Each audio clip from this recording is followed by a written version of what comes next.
海を泳ぐ魚でさえ進む先を決められるように生きとし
八重堂は兵学の仕組みについて深く解説した本を多く出版しているので、とても気に入っています。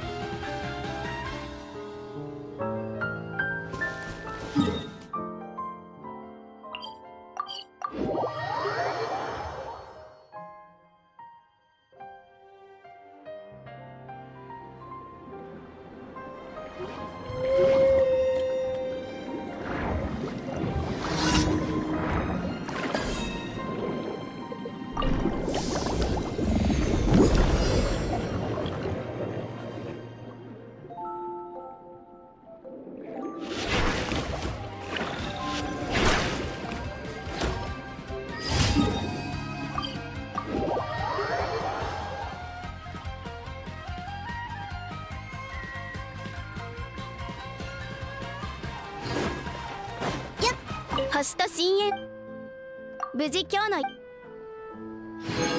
星と深淵。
昼間の教令員って賑やかだよな。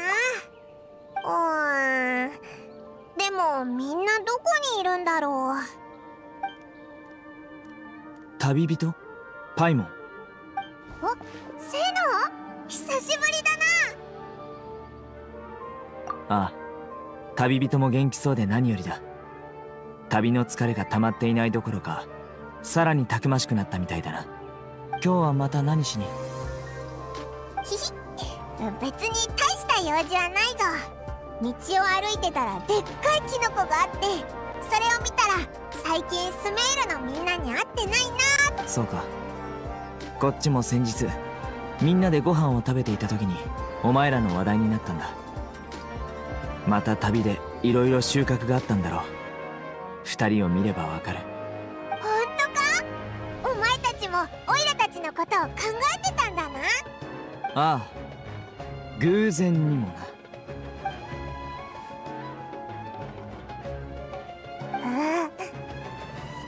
まさか俺がこの続きを近畿の後半部分を言うと思ってるのか？ちょうどグーには必ず善があるようだ。言っちゃった。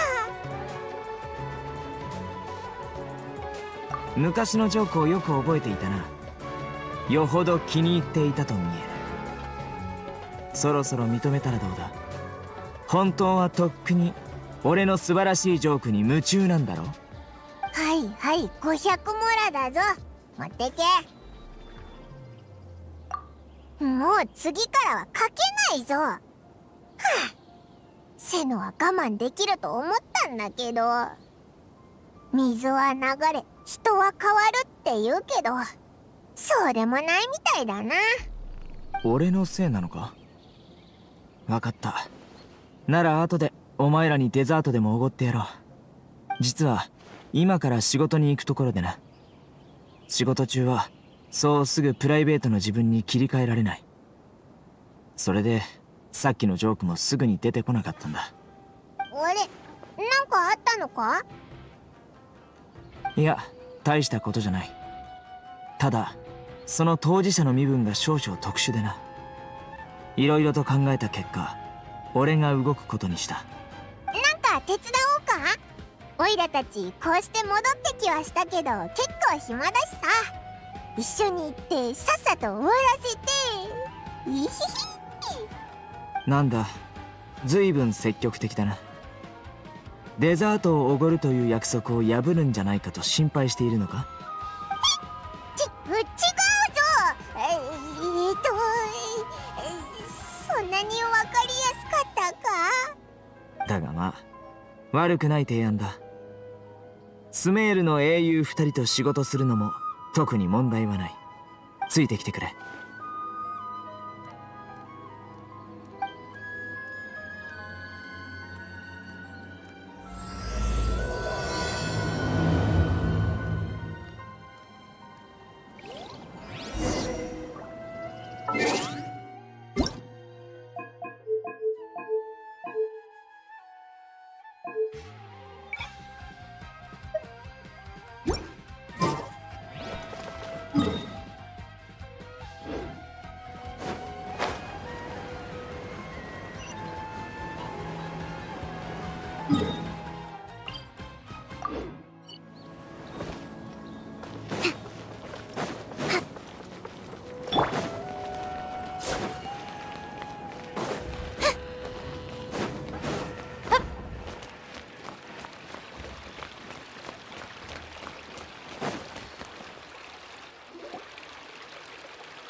Do you see him? The old man flailing around? Oh, is he the one you wanted to talk to about the case? Correct. His name is Cyrus, a former Spontamot sage. He taught both me and Lisa. Huh? Sino's teacher is in trouble? It's ridiculous. I'm just an old man who enjoys a spot of gardening, shopping, and wine. What sort of person targets an old retiree? Professor, I've brought some friends.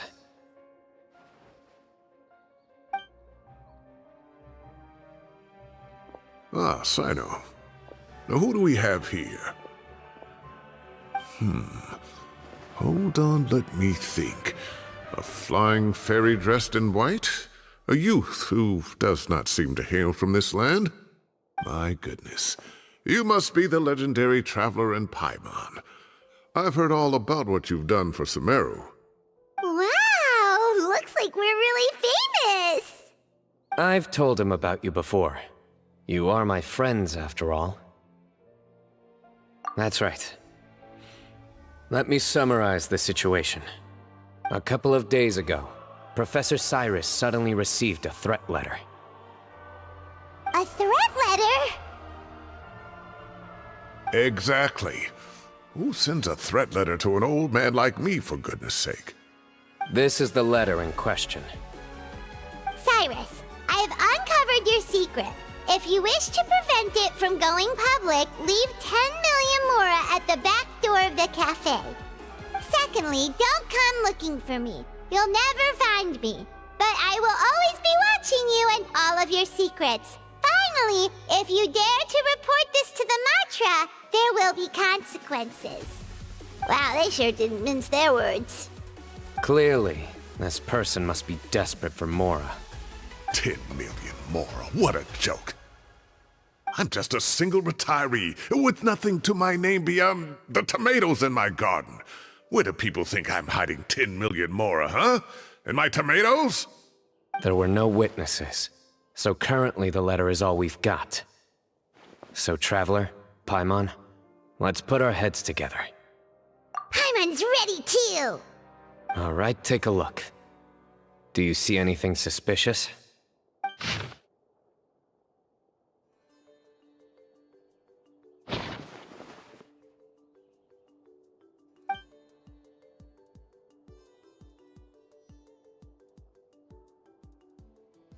Yes. Some of the strokes are blurry. So is there something wrong with the ink? Possibly. And I bet the paper has something to do with it. Most of the paper around here is much smoother than this, and the ink is absorbed quickly so it doesn't run. This paper, meanwhile, it's very coarse-grained.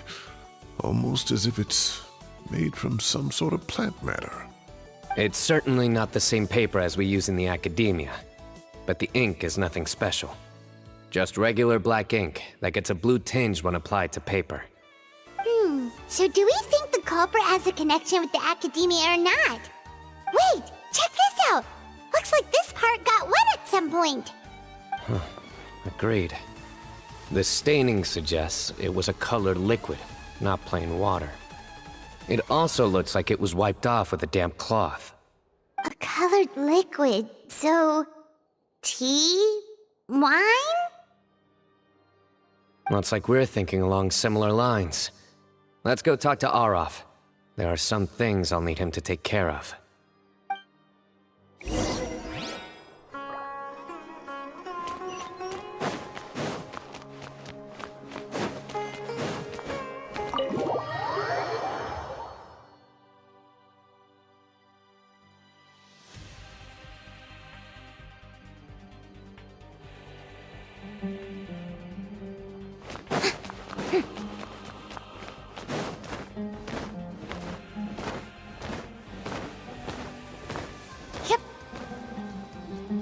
Arlecchino.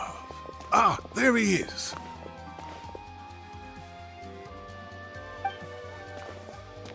Mahamatra Sino, Sir Cyrus. Ah, and the Traveler and Paimon.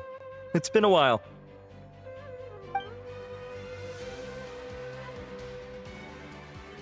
As such, I'm inclined to believe that the culprit in this case is a student at the academia. Somebody young and strapped for cash. Oh, one last thing. I'd start your investigation by taking a look at the cafes in the city. Oh, of course! You think the culprit spilled their coffee on the ladder, huh? They do look like coffee stains to me. Also, if I'm not mistaken, the letter is written on a type of scented paper that has aromatics added during the manufacturing process. The kind often provided as writing material for customers in cafes and taverns. Ah, of course. Yes, like they sell in the gift shops. I remember now. Zaha Hadid bought some a while back. She said she was going to use it as wrapping paper for a vase. Understood. I'll assemble a team to investigate the points of interest immediately. You have my gratitude. One last thing. Send some Matra to guard the entrances and exits of Sumeru City. And change into plain clothes. Don't let them see you coming. Will do.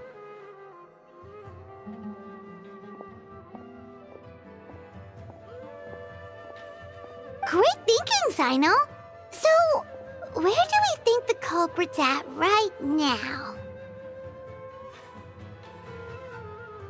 Yeah, they've probably been lying low at home waiting to see how Cyrus reacts. You're right, Paimon. Really? Which part? The culprit's approach. Whatever happens, they need this Mora. But just because they warned Professor Cyrus not to go to the Matra, doesn't mean they know what he'll do next. So, like you said, they need to wait and see. And crucially, the culprit said they'd be watching the professor's every move. Huh? Wait, are you saying...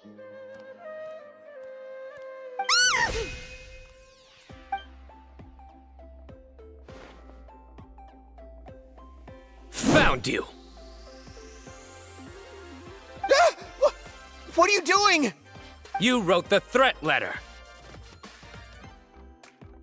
I don't know what you're talking about.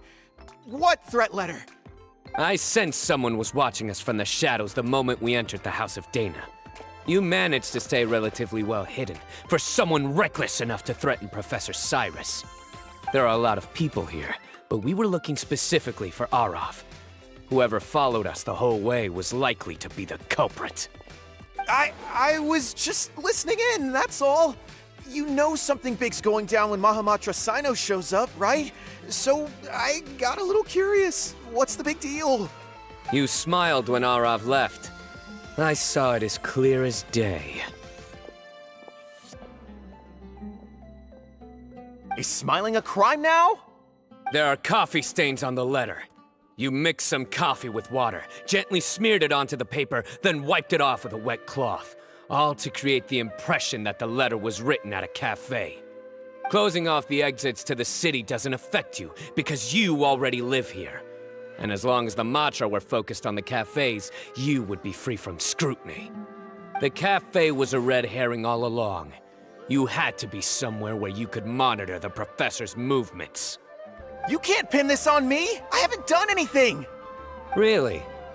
Then why are you shaking like a leaf? The innocent have no reason to fear the Matra. But you, your heart's racing, and your eyelids are twitching. You're a terrible liar. I would never... Don't try anything or you'll pay the price. Now come with me.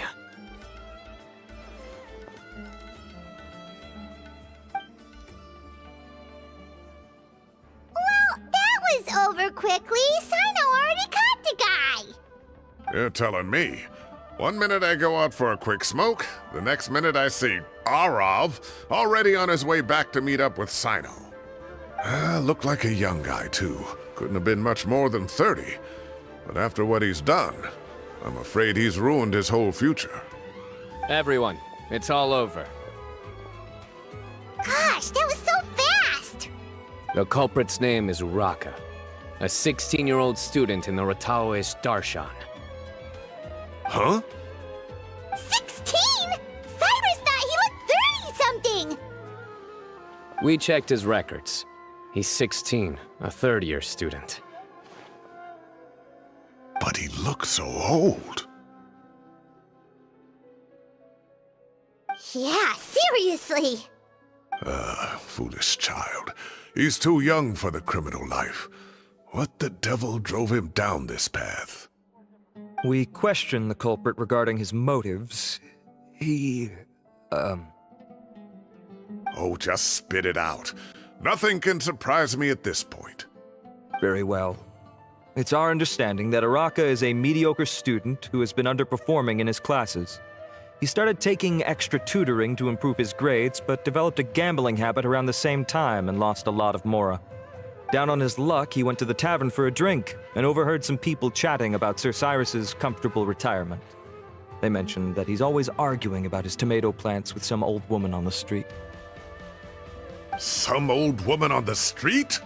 Goodness gracious. Has that rascal attended a single one of his classes? That old woman is Kasharwar's very own professor, Zaha Hadi. How can he not know who Zaha Hadi is? Is this going somewhere?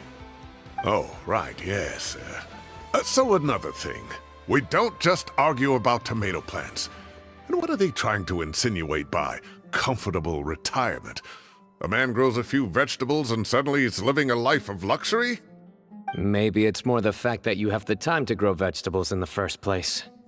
Araka mentioned he'd heard a rumor, alleging that Sir Cyrus illegally obtained a large sum of money from the desert before retiring, and kept it for himself instead of reporting it to the academia. Araka believes this money to be the reason why Sir Cyrus hasn't kept up with any academic research or other projects since his retirement. And given your advanced age, he thought you'd be an easy target to blackmail. Oh, Araka. I'm at a loss for words. I'm so angry I don't know where to start.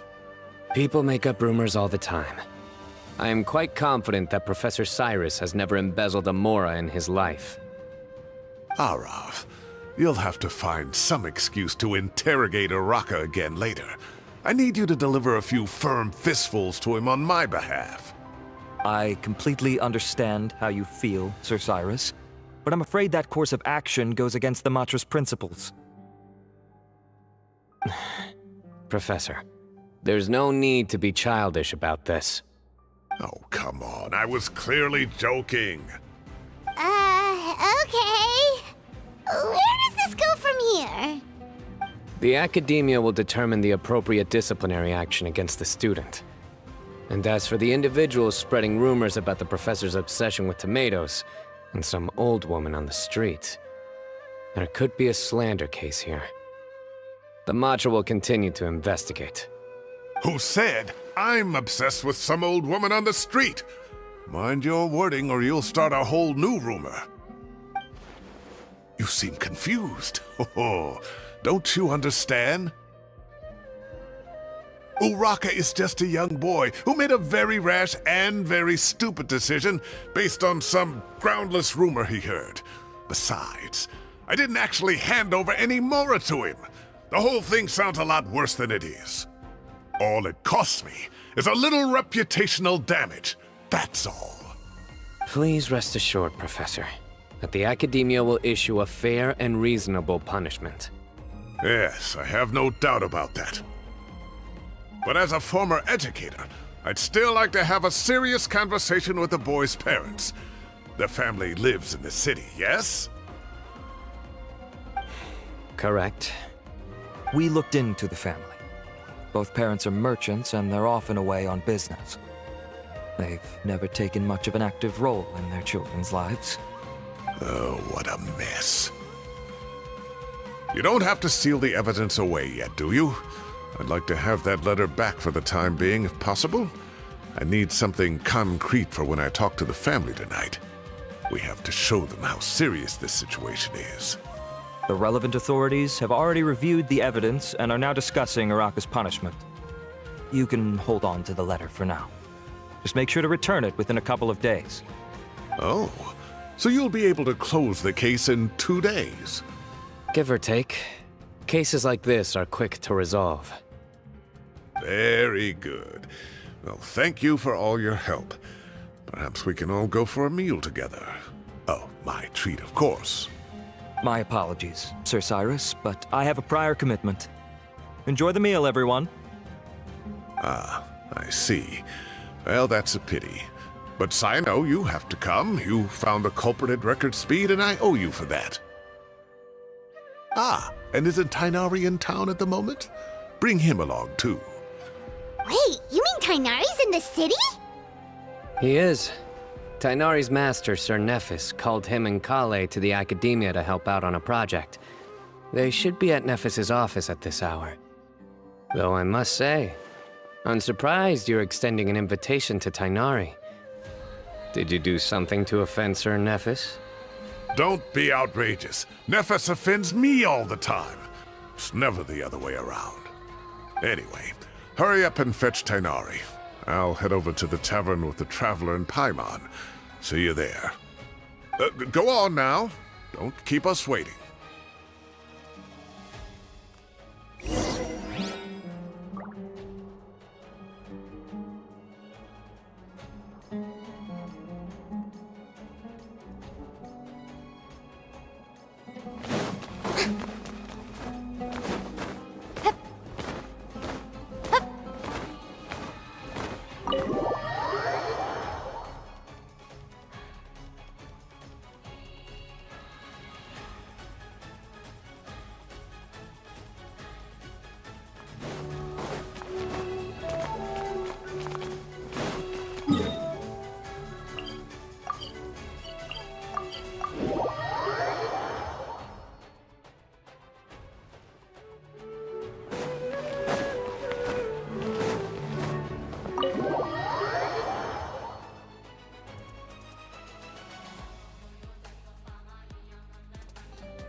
Not to brag, but we never had problems like this at Ratawa Hist back when I was still teaching. And if you don't want to take my word for it, you can ask them. They were students at the time. They'll tell you what it was like, won't they? I was out in the forest at least 4 days a week back then, thanks to a colossal workload from Master. It wrought havoc on my poor tail, so I didn't exactly keep up to date with what was going on at the Academia. Most of what I know, I heard from Sino after the fact. Professor's become a lot more laid back in his retirement. He used to be far stricter, and was especially known for being extremely principled. Wow. It's hard enough to stay true to your principles as a normal person. I can't imagine doing that as a sage. It's a pity Kale wasn't around at the time. I would have happily taken her on as a student. And then we'd have one more person who has to address Lisa as upper-class woman. Really? Can't you just call her Lisa? She seems to prefer it when people treat her like an older sister. Oh, believe me, back when she was a student, nothing made her happier than the younger students acknowledging her seniority. Whoa, more food? Are you sure about this? We don't want to take advantage. Oh, don't worry about it. Order whatever you like. And if it's not enough, order some more. After all your help today, treating you to dinner is the least I can do. I thought I heard some familiar voices. Ah, and Sir Cyrus is here as well. Oh, Kave, it's been a while. Zahahadi was talking about you last month. How have you been? I've been all right, thank you. You're looking very well, sir. I'm glad to see it. Have you eaten yet? Care to join us? That's awfully kind of you, but I had a late lunch, so I'm not really hungry just yet. I'll have dinner a little bit later tonight. I just came to Lombard's to buy some wine, and when I heard some voices I recognized, I thought I'd come and say hello. So what's the occasion, anyway? Some sort of celebration?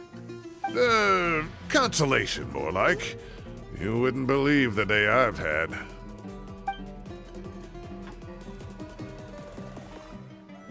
Sounds like things have really gone downhill since I was there. My whole time as a student, I've never heard of anything remotely like that. I can't believe how young the guy is. Oh, what are his parents going to think? Young people are always more susceptible to making rash and ill-advised decisions. Their minds are still developing. It's just an unfortunate fact of life.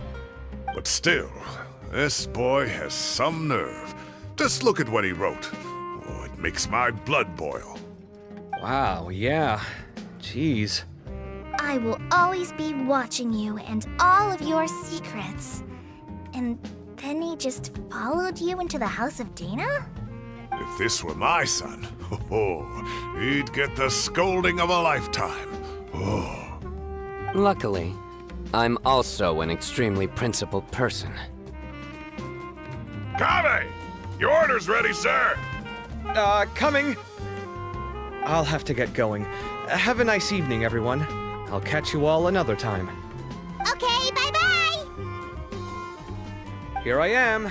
The coffee beans are in here too. Yep, it's all there.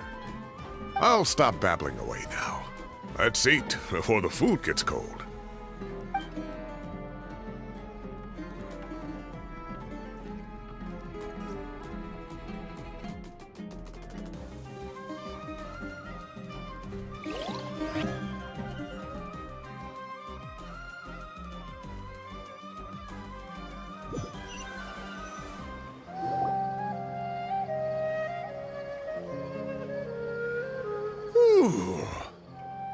Oh, too tasty. Paimon's belly is about to explode. Oh, mine too. I'll have to walk home to burn some of it off. Thanks for dinner, Sir Cyrus. Master Tainari and I will bring you some homemade herbal tea next time. It'll do wonders for your sleep. Well, I look forward to that. In fact, could I trouble you to bring a little extra for the other old folks on my street? I'll be the envy of the neighborhood. No problem at all. I'll pack some up and bring it over. I'll see you all later. I better head home now and tend to the crops. Good night, Professor. Don't let those tomatoes keep you up too late. Hey, My tomatoes are serious business. I am not about to be beaten by Zaha Hadid. Anyway, I'll be leaving now. Don't stay up too late now, children. I bid you all a good night. Take care. Have a safe trip home. All right. Now, we finally have some us time.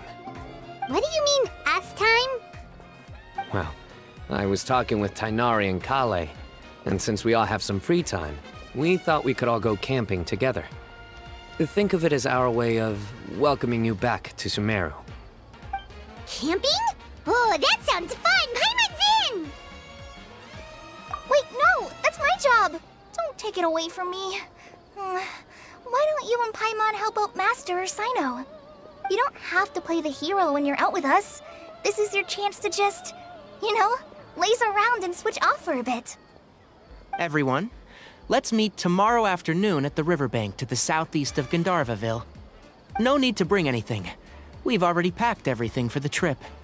Just bring your delightful selves and prepare to have some fun. You got it. We'll be there. Great. Then we'll see you tomorrow.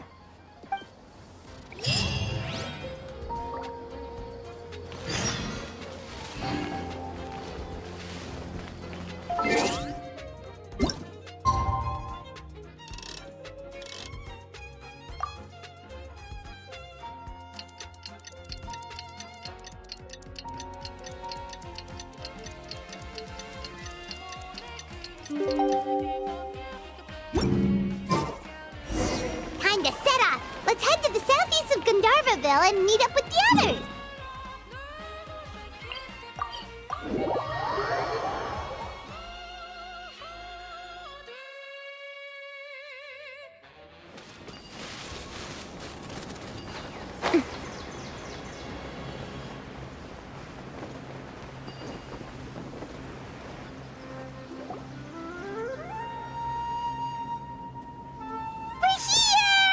Wow, you guys are ahead of the game. You set up the tents already. I'd say we're right about on schedule, actually. We were aiming to have them set up before you arrived. Traveler, Paimon, let's go fishing together. Whatever we catch, we can grill for dinner tonight.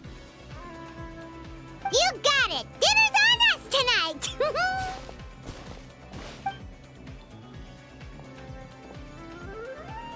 I hope I can contribute too. The other Forest Watchers gave me some fishing tips a little while ago. I'm really looking forward to giving them a try.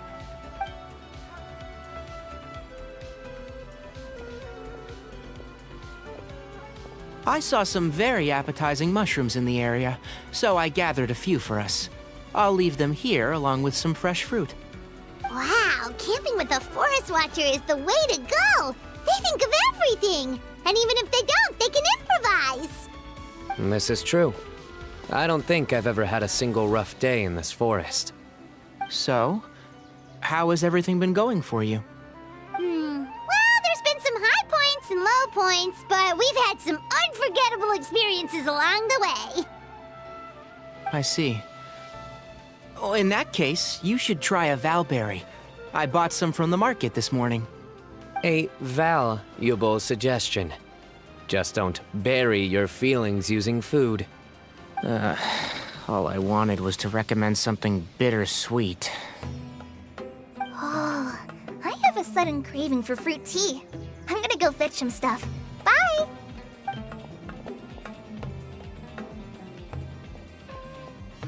She sure made a run for it.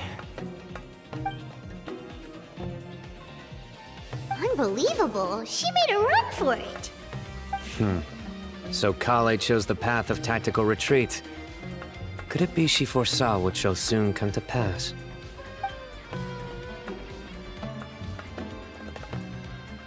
My dear friend, you know what I am about to say. Oh, drat. A flat-out rejection. But this isn't over. It's only a matter of time before I challenge you again. So be ready. Ugh, this guy. Somebody make it stop.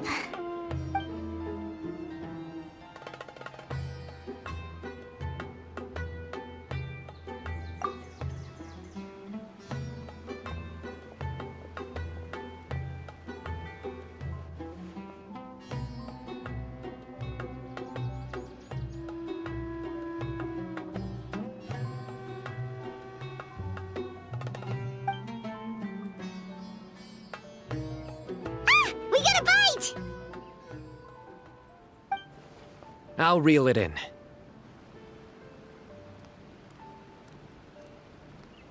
Firewood, spices, snacks, and drinks. Everything's ready. Once Kale gets back, we can light up the fire and start grilling.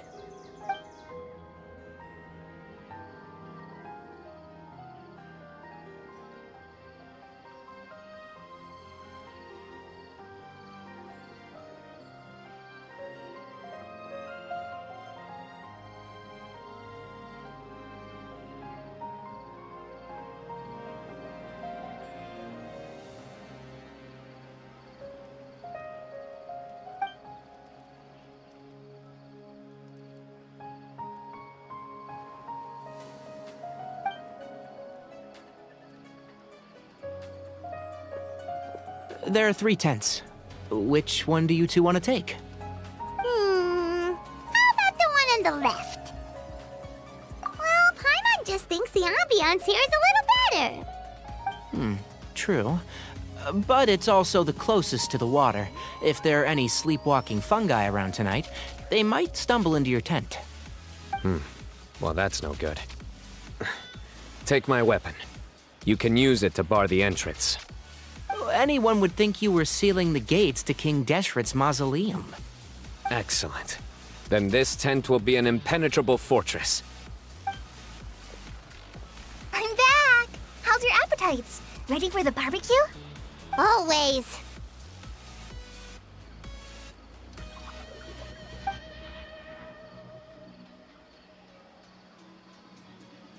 Oh, it smells so good. Paimon's drooling.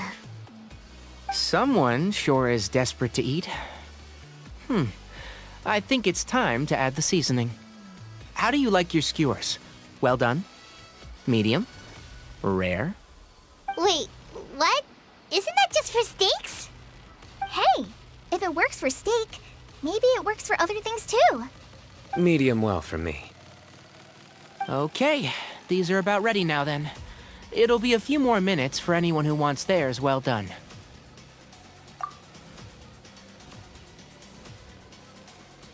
Oh, that was so delicious. If Paimon's stomach had space, she'd eat 3 more skewers. I ate a lot too. Here comes the food coma. If you're tired, then go rest. You must be getting sleepy too, Paimon. Why don't you guys head to your tents? Sino and I will clean up. Tonight, I show you mercy. Our sacred duel will take place another day. Good night.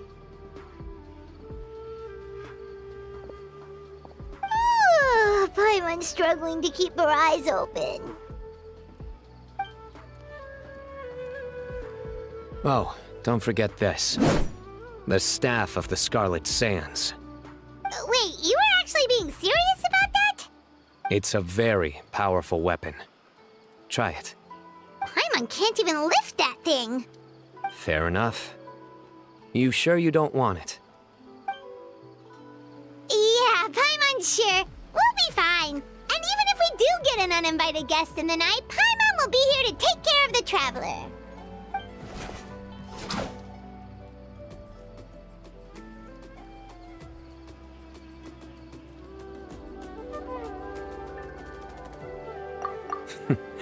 That reminds me of a parting king of invocations. I'll tell you about it tomorrow. But right now, it's time to rest. Sleep well and sweet dreams.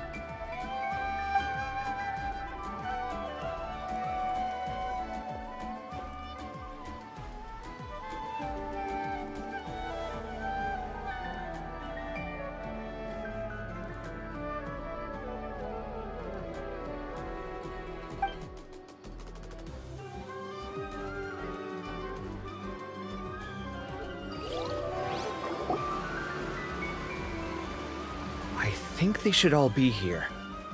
Traveler? Paimon? Are you in there? Could you come outside for a sec? Look at this. What the? What's this sword doing here? Is it supposed to keep out intruders? Evidently. Ugh, Huh? Who is it? Oh, what time do you call this? Paimon's gonna take out the sword. Yeah! Oh, hey them, Kave! What are you doing here? It's the middle of the night!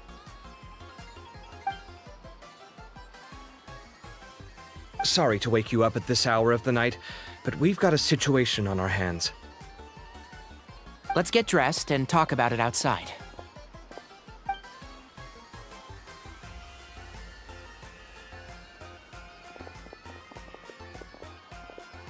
Something has come up, and since it pertains to Cyrus and Cyno, I deemed it essential to inform you all.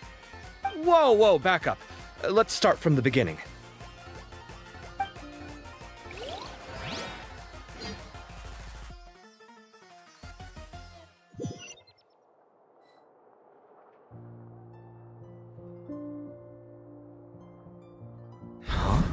Where'd the wine cups go? I could have sworn I left them here after I washed them. Ah, there they are. I'll have a cup too. Can you see if the cookies are still on the table?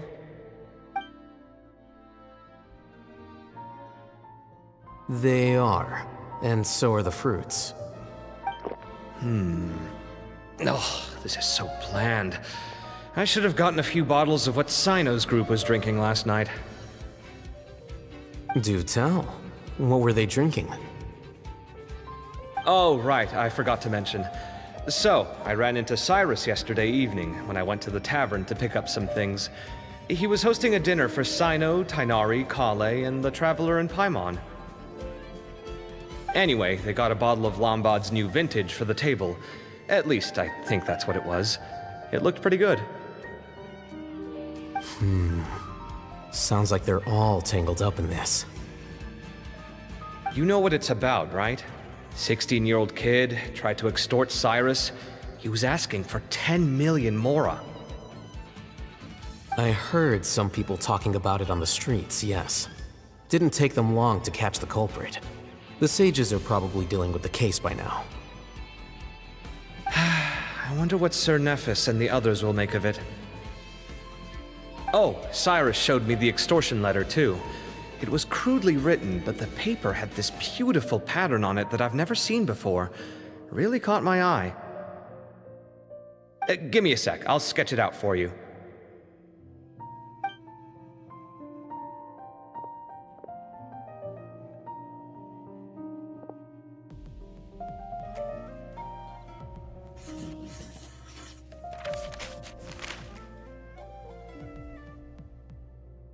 Okay, done. Take a look. You see what I mean? I don't think I've ever seen writing paper like this around before. God knows where the culprit got it from. Interesting. These are all motifs associated with the tribes of the desert. What? Really? Take this, for instance.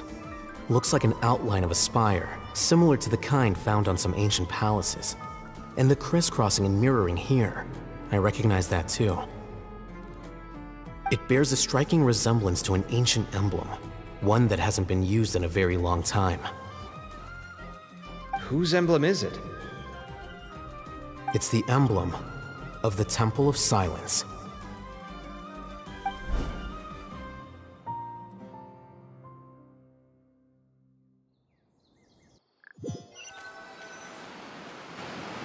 After discussing it with each other, we both agreed that something didn't feel right, so we went looking for you.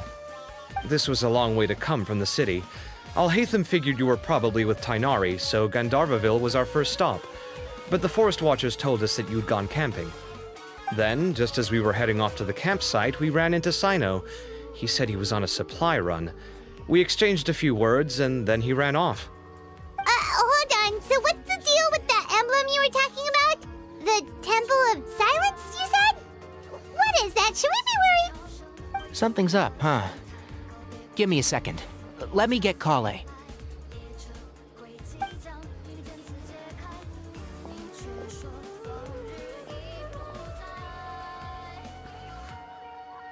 So you've never heard of the Temple of Silence?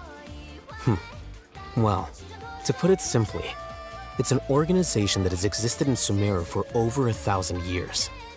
These days, you can find a Temple of Silence office in the academia. Theoretically, it's responsible for the custody and disposal of information and documents not fit for public dissemination. At least, that's what they tell the outside world. In truth, it's essentially a vestigial institution nowadays. There's an office with their name on it, but it's functionally obsolete. Historically speaking, the original Temple of Silence is said to have been established by Hermanubis, one of the 7 pillars of King Deshret and the greatest of all sages. Most of the organization's members hailed from the desert. By contrast, none of the Academia Temple's current members are from the desert region, nor do they use any symbols connected with the desert folk. So the Temple of Silence at the Academia is just a fake? Wow. It's possible. The real question is, why? My guess is they're covering something up. So, how do you know all this? Sounds like some pretty top-secret stuff. Did you forget? He did a stint as acting Grand Sage, and kept the pay raise even after he resigned. Oh, yeah! Paimon did totally forget about that. So you took the chance to read all the top-secret documents while you were acting Grand Sage, huh? If you're asking me whether I familiarized myself with the documentation in my office, I would respond that that's a perfectly normal part of any job. So much about this doesn't make sense. Why did the emblem of the Temple of Silence appear on a threat letter from an Academia student to Cyrus? The student's only 16 and doesn't have any family ties to the desert. So where could he have seen that emblem or gotten the paper? You said you ran into Sino, yes? Did you tell him what you've just told us? Yep. He ran off as soon as he heard what we said. Given that Cyrus is involved, he's probably halfway through solving the case by now. Still, we should try to catch up with him. At this hour of the night, Sino will probably go looking for Cyrus at his current residence. If the Academia's Temple of Silence really does exist just to cover up the truth, the sudden appearance of this emblem can't be good. It's sure to stir up trouble. We should pay a visit to the Academia. Yes. As the Sage of Amorta, my master ought to know the truth about their office. You can ask him to tell you what he knows. The more information we have, the better prepared we'll be for whatever happens there. If this situation is connected to the real Temple of Silence, the emblem has to be part of a bigger conspiracy. Kale, could I trouble you to send a message to the Core of 30? Tell them to keep an eye out for Sino and Cyrus. Traveler, Paimon, you two come with me. We'll go after Sino. Sounds like a plan. Let's go. Cyrus has been living in the city lately. He rented a place near the field so he can keep an eye on his tomato plants. Then let's go look for him there.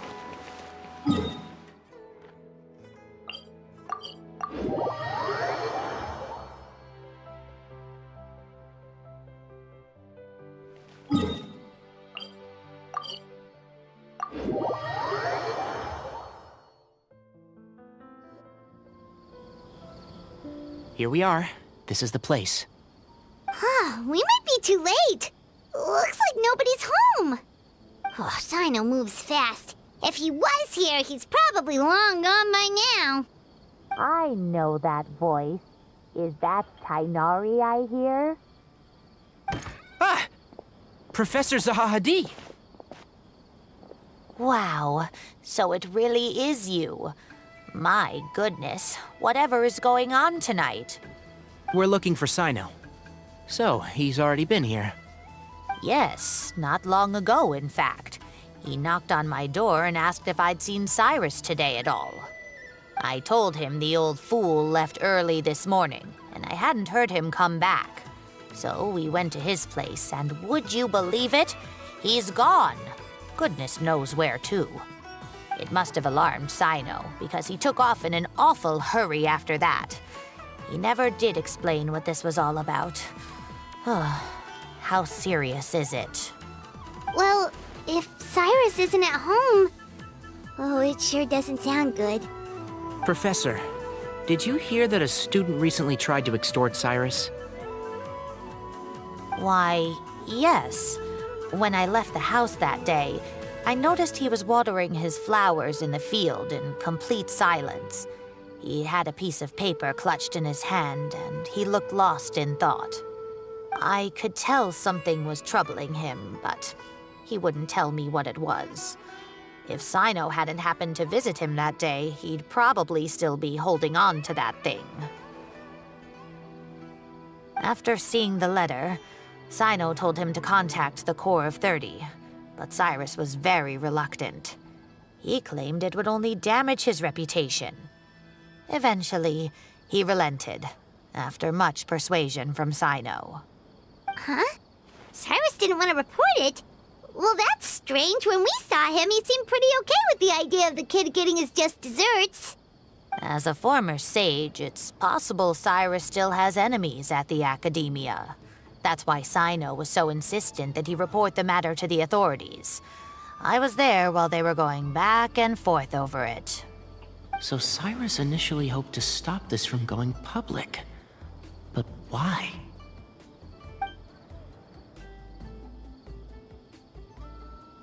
Oh, dear. What on earth has that old fool gotten himself wrapped up in? Oh, I do hope he's not in danger. Oh, I almost forgot. Sino left me this letter to pass on to you. He wrote it when he came by earlier. He realized you might come looking for him. Thank you. What does it say? Let Paimon take a look.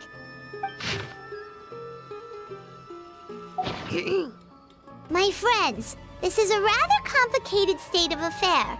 Unfortunately, I cannot disclose more than that. I ask you to understand and accept that I had to act alone at this stage. Don't come after me.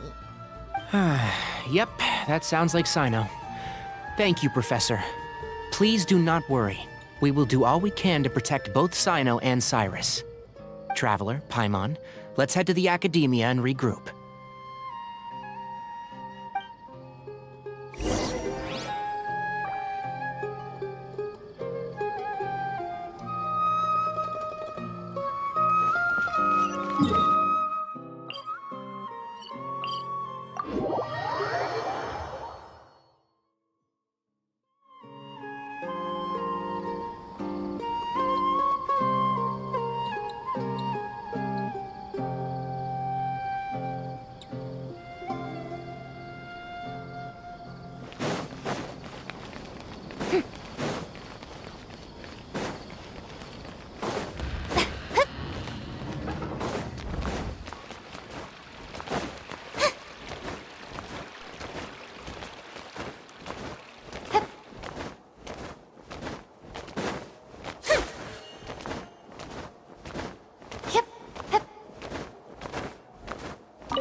You're here?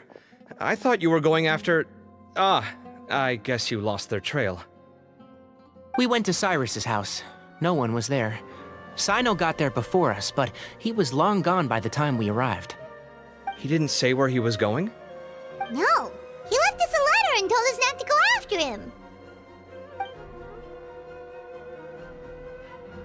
Can't say I'm surprised. Typical Sino. Anyway, some updates on progress on our end. I drew the emblem from memory again, but in more detail this time.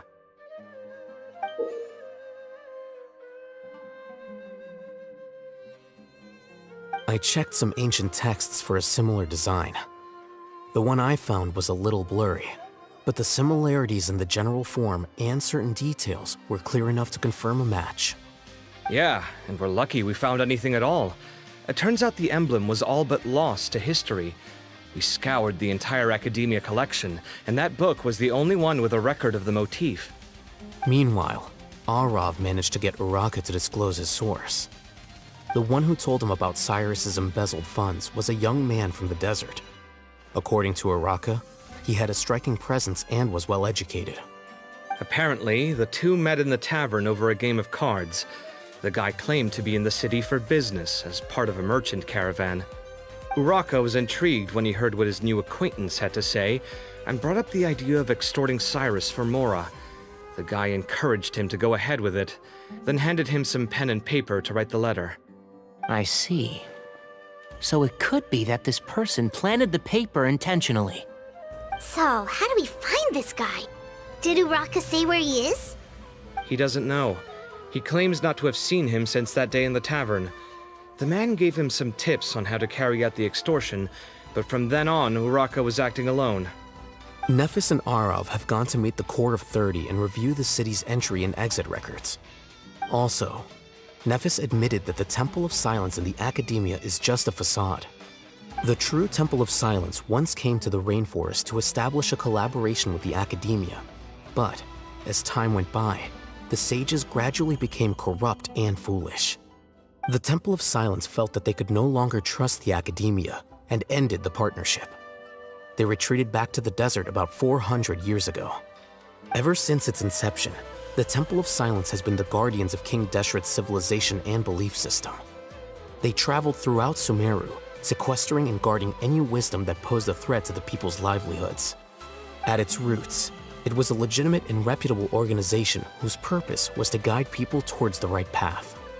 The academia of the day knew that the split would damage their reputation if it became a matter of public knowledge. And so, they set up a dummy organization of their own to conceal the truth. Not only that, but they managed to keep up the charade for hundreds of years! So how did Cyrus become acquainted with the true Temple of Silence if they left centuries ago? I'll bet that's the question that bothered Sino. Probably why he went after him in such a rush. Whoever is behind this, getting Uraka to extort Cyrus was only the first step of the plan. Their true goal in doing so was for Cyrus to see the emblem on the letter. He must have recognized it right away. That'll be why he didn't want to involve the authorities. He probably hoped to take care of the whole thing by himself. Unfortunately for him, Sino had other plans. Since the desert is where the Temple of Silence originated, that is in all likelihood where Cyrus went. I have to go after him. Really? Are you sure that's a good idea, with how you respond to the heat? Why don't we send someone else? I should be fine, as long as I bring plenty of water. Besides, I just can't shake this ominous feeling that if we don't catch up to them soon... Everyone, I have news from the Core of 30. Master! Oh, so that's Nafis, Tainari's master? Oh, we're finally getting to meet him in person! It's a pleasure to meet you, Traveler in Paimon. Several independent eyewitnesses have reported seeing Cyrus and Mahamatra Sino leaving the city at different times. Both were heading in the direction of Caravan Rebot. I was going to suggest that you join forces with the Core of 30 in this case. However, as I'm sure you've already heard from Alhaitham and Kaveh, the Temple of Silence is involved. The Academia has made a number of decisions throughout history that I am ashamed to talk about. It may well be that no better choice was available to them, but those actions are nonetheless a stain on our legacy. I won't attempt to make you understand the Academia's perspective. Now is the time for action. I understand where you're coming from, Master. But I'm afraid the situation might be more complicated than we thought. I think we need to keep a low profile, or risk making things worse. Good point. If Cyrus is involved with the other side, or worse, if he's fallen into their hands, and...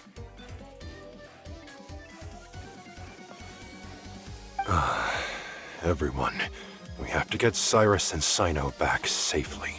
We cannot afford to lose them. Need our help? Whatever you need, we got you covered. Really? Wonderful. You have my most sincere gratitude. Arav and I will continue to follow up on the lead from Uraka. Kaveh, Scribe Alhaitham, I'd like to ask you to cover the duties of the House of Dana. Tainari, You're planning to go into the desert, correct? I am. Kaveh, I'll be okay. You stay behind to help Master and Alhaitham. Well, if you're sure. Okay. But be careful.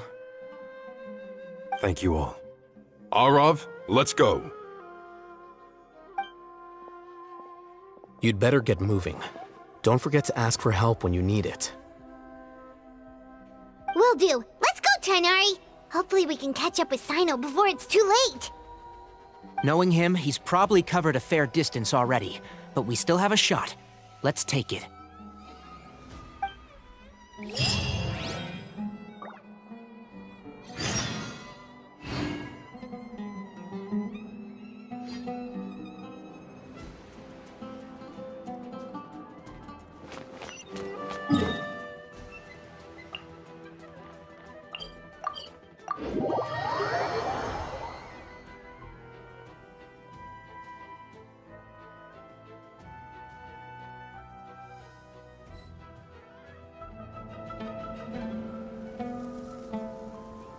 Okay, we made it to Caravan Ribat.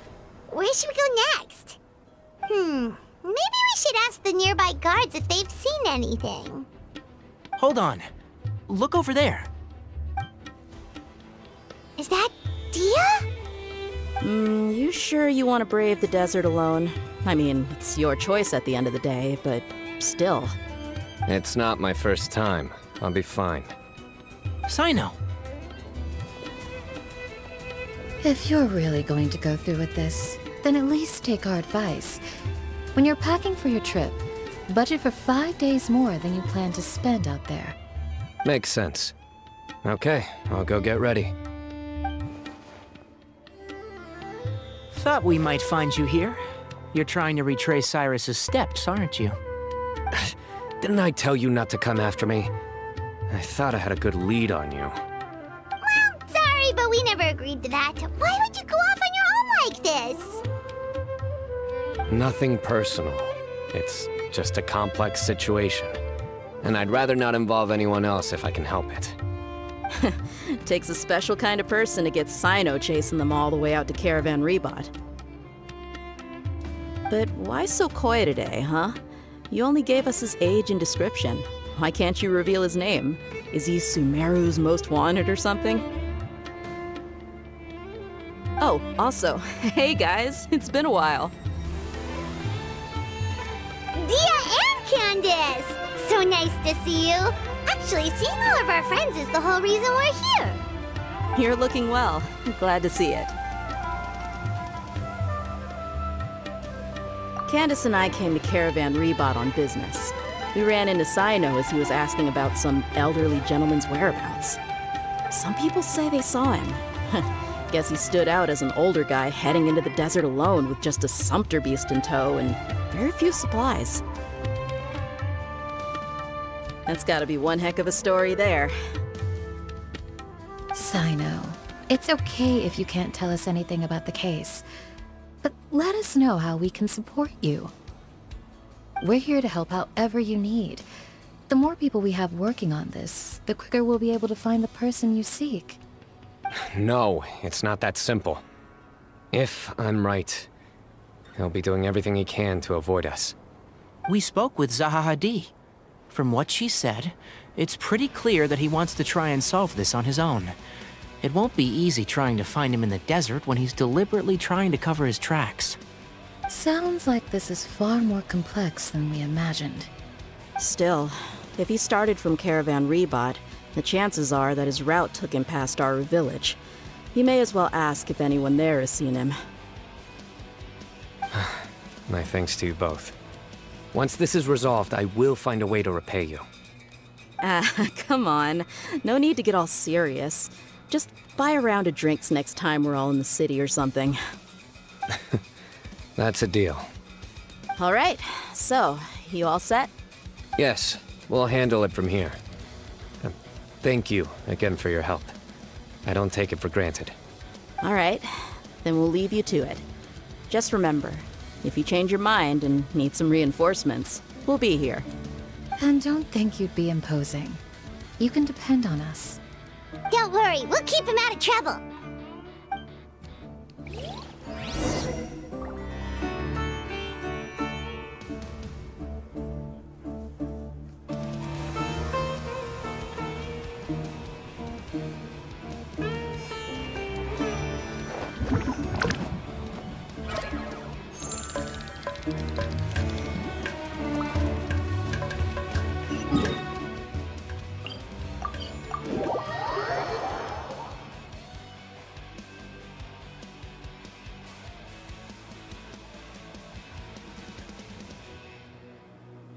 Hold on.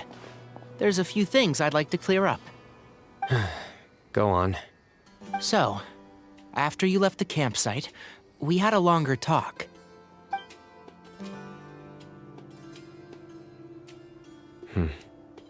Clearly, we've only scratched the surface of the Temple of Silence question.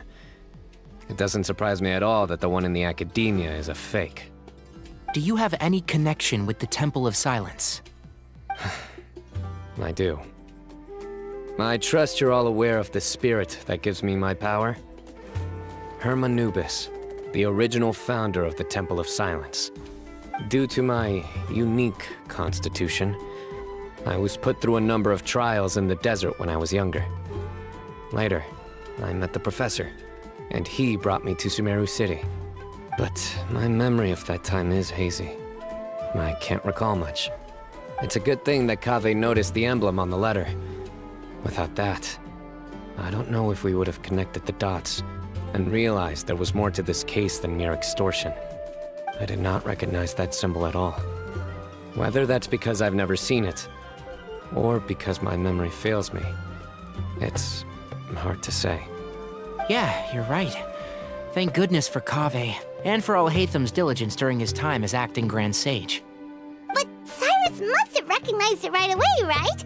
Otherwise, he wouldn't have had any qualms about you reporting it. Oh, maybe his connection to the Temple of Silence goes even deeper than yours. I suspect so too. Professor has never once mentioned the Temple of Silence in conversation.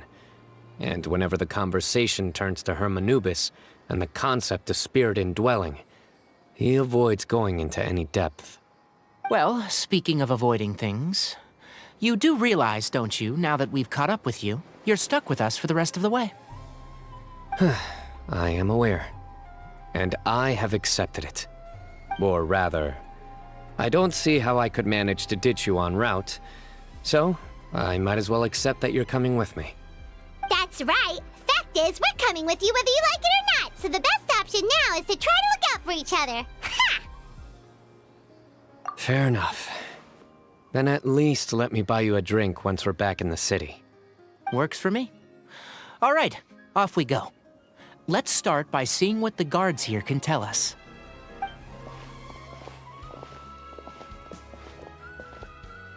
Hello. Mahamatra Sino? I'm looking for someone, so I'd like to confirm any recent foot traffic in and out of Aru Village. A man matching that description passed by Aru Village not too long ago. He stopped by to load up on food and water and feed his sumpter beast, then he was on his way. Where was he going? Let me think. He took a seat by the entrance of the village for a while, and had a brief chat with the person who came to deliver the water. He said he was headed somewhere near an oasis, but he didn't mention which one. Do you have a map? I can mark out the direction he was heading and the best routes to any nearby oases. I have one. Mark away. Great.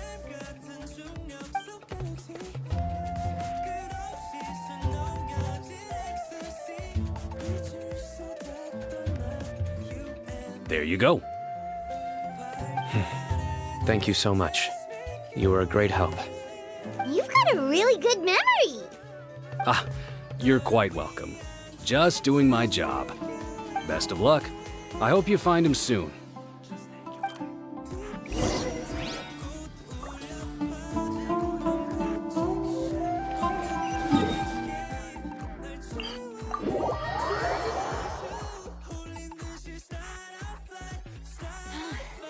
What a wild and desolate sight. Allow me to grant you the blessing of water.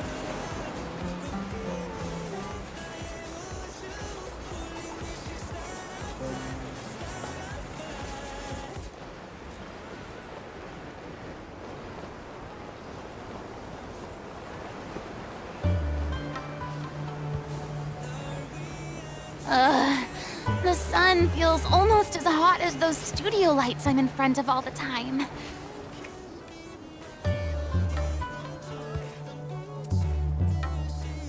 Hold on. I see some people over there. Do you think it's safe to ask them what they know? Should be. I'll go. No. I'll do it. Huh? Why can't Sino go talk to them? What difference does it make? Given my background, appearance, and the way I dress, I might not be the most welcome visitor here. Just in case, it's probably better to let a more neutral party handle things.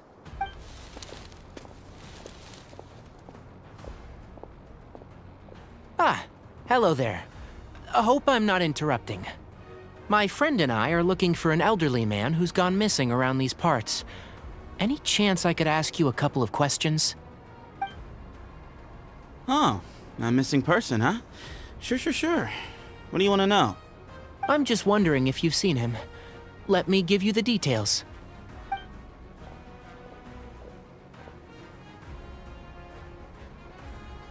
So, a silver-haired guy in a long robe, culture type with thoughtful eyes, and he's traveling alone.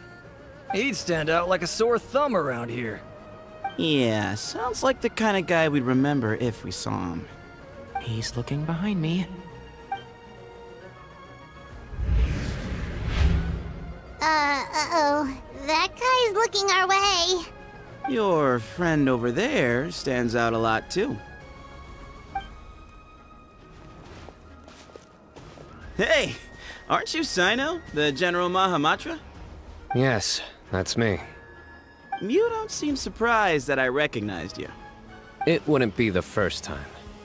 Oh, you're the one looking for the old man who's gone missing, aren't you? I have a bad feeling about this guy. Someone's on edge. You don't trust me much, do you? No need to hide it. I understand why you're wary of us. Still, you came to us asking for help. Do you want it or not? I thought you were a group of merchants. Seems I was mistaken. Your henchmen don't look like much, but something tells me they put up a better fight than most mercenaries. Hey! Hear that, guys? You're my henchmen now. Suits me, as long as I get paid for it. Just cut to the chase already. I'm running out of patience. All right. Come with me. All of you. Don't you want to find your friend? Silver-haired, long-robed, culture type with thoughtful eyes? Sounds like there's a whole other side to Cyrus I didn't know about. So you know where he is? Just follow me. I'll take you to him.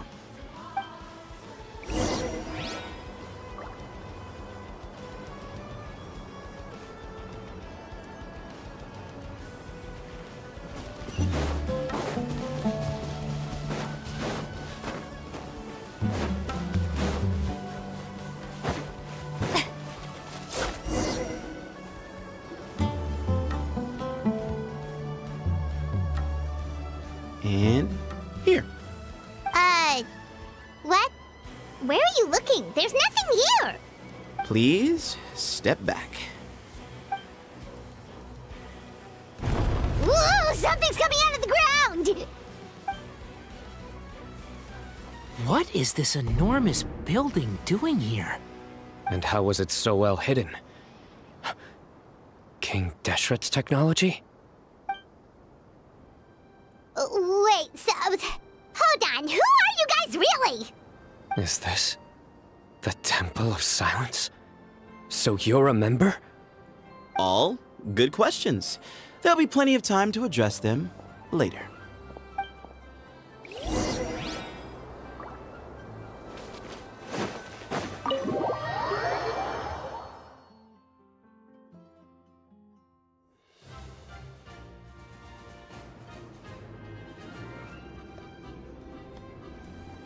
This is not what Paimon was expecting to find in the desert, especially not hidden right next to an oasis.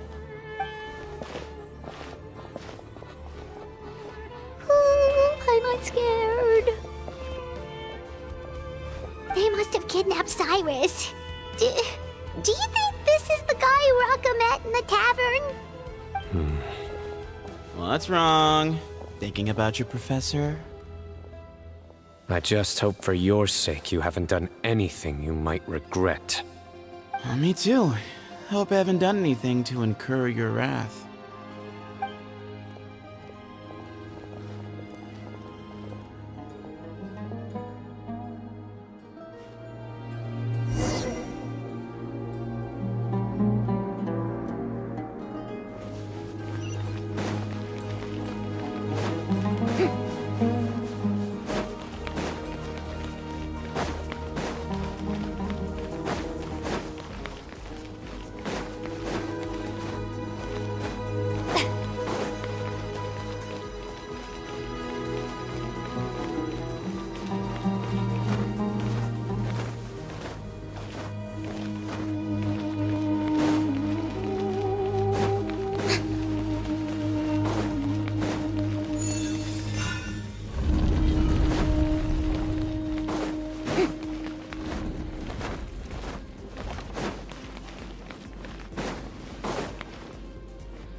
Alright, you can wait here for now. I'll inform our leader that you've arrived at the Temple of Silence. Sit tight until he comes to greet you.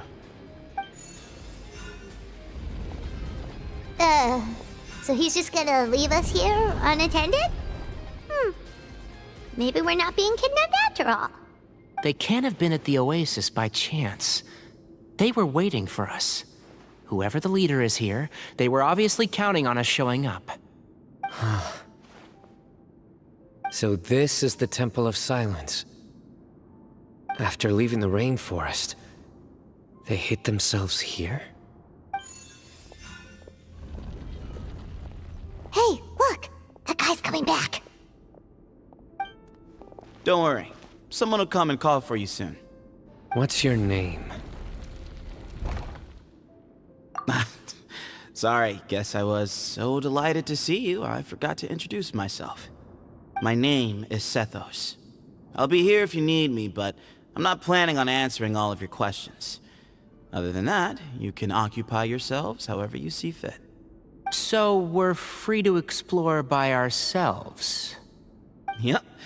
I mean, I'm not worried about you running off. Cyrus is here. And unless I've misunderstood, you're all quite anxious to see him again. He's right. Well, if we've got some time, we might as well take a look around.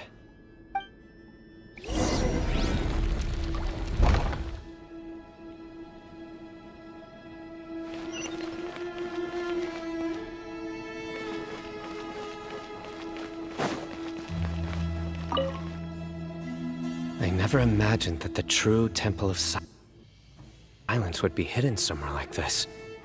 We've passed through these parts before, but never noticed anything. That's King Deshret's technology for you, I guess.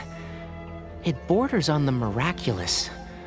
Amazing to think that it's been preserved intact all this time. We should be wary of our hosts.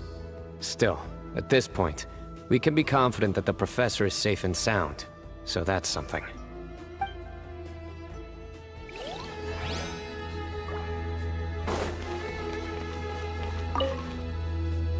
Hey, Sethos! Have you got some time to chat? Sure. Although, I'm assuming by chat, you mean you have questions for me? I don't blame you. Anyone else would. Not often. The Temple of Silence is a place of quiet and solitude. We don't get too many visitors.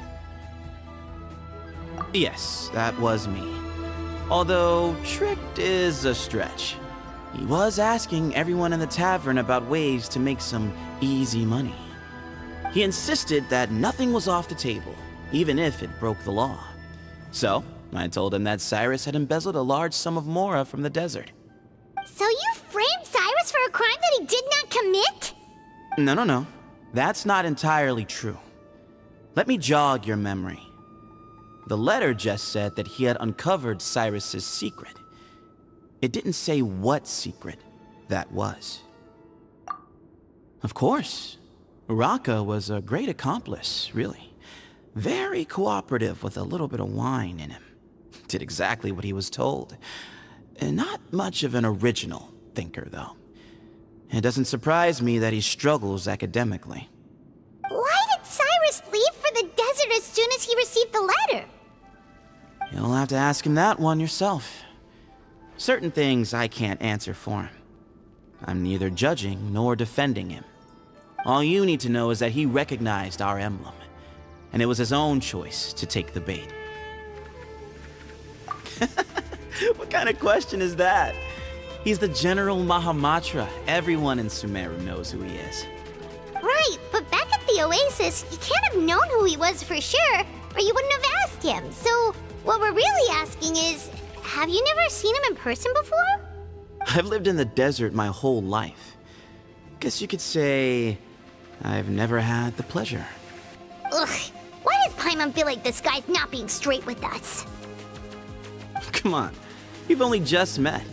If I give you all the answers up front, you'll have nothing left to look forward to. Nope, not once. Really? I have no need to go there. Not when the taverns are full of the Urakas of this world. Besides, we're well aware of what goes on at that place.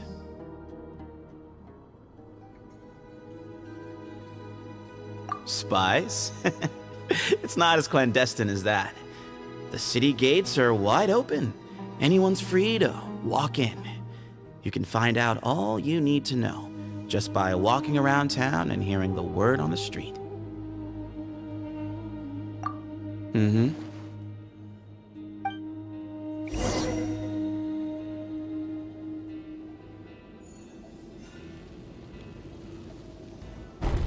Ah, here he is.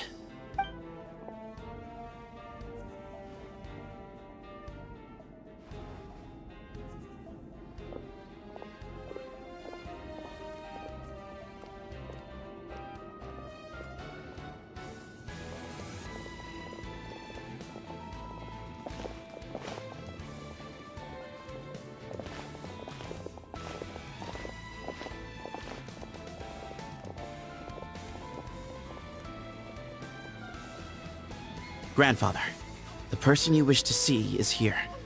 Well done, Sethos. Greetings, one and all. I am Ba Moon, the current leader of the Temple of Silence. I know why you are here, and I thank you for your patience. Bring him out.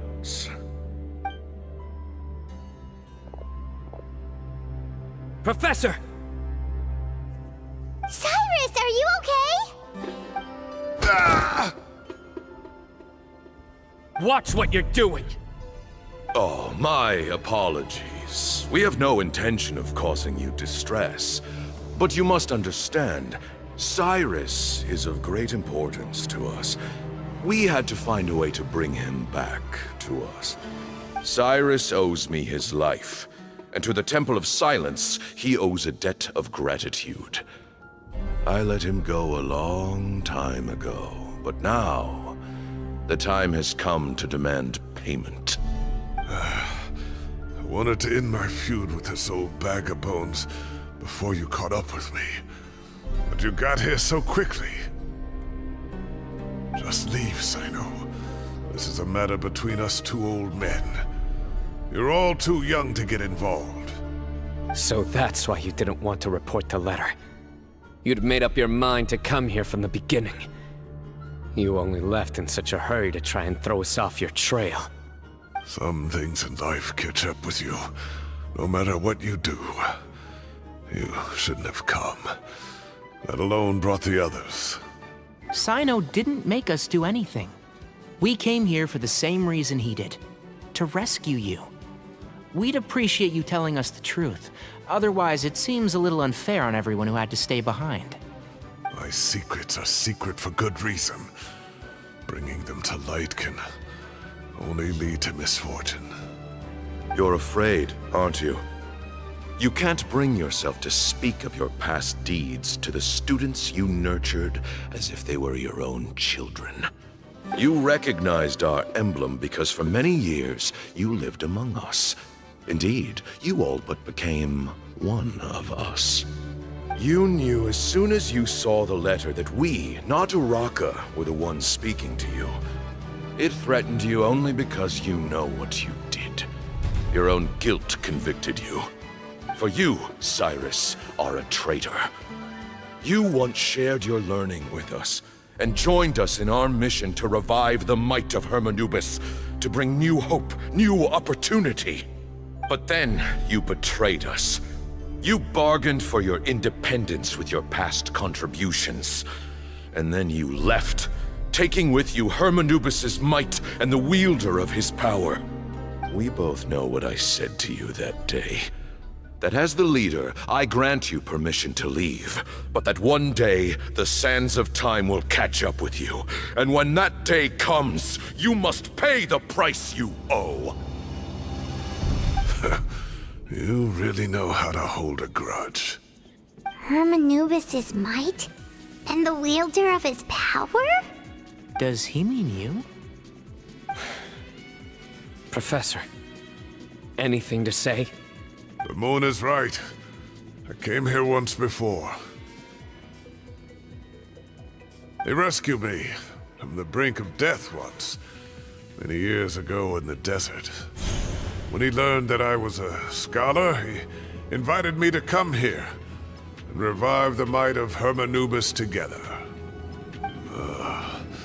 It was a great, daring plan, and one shrouded in secrecy.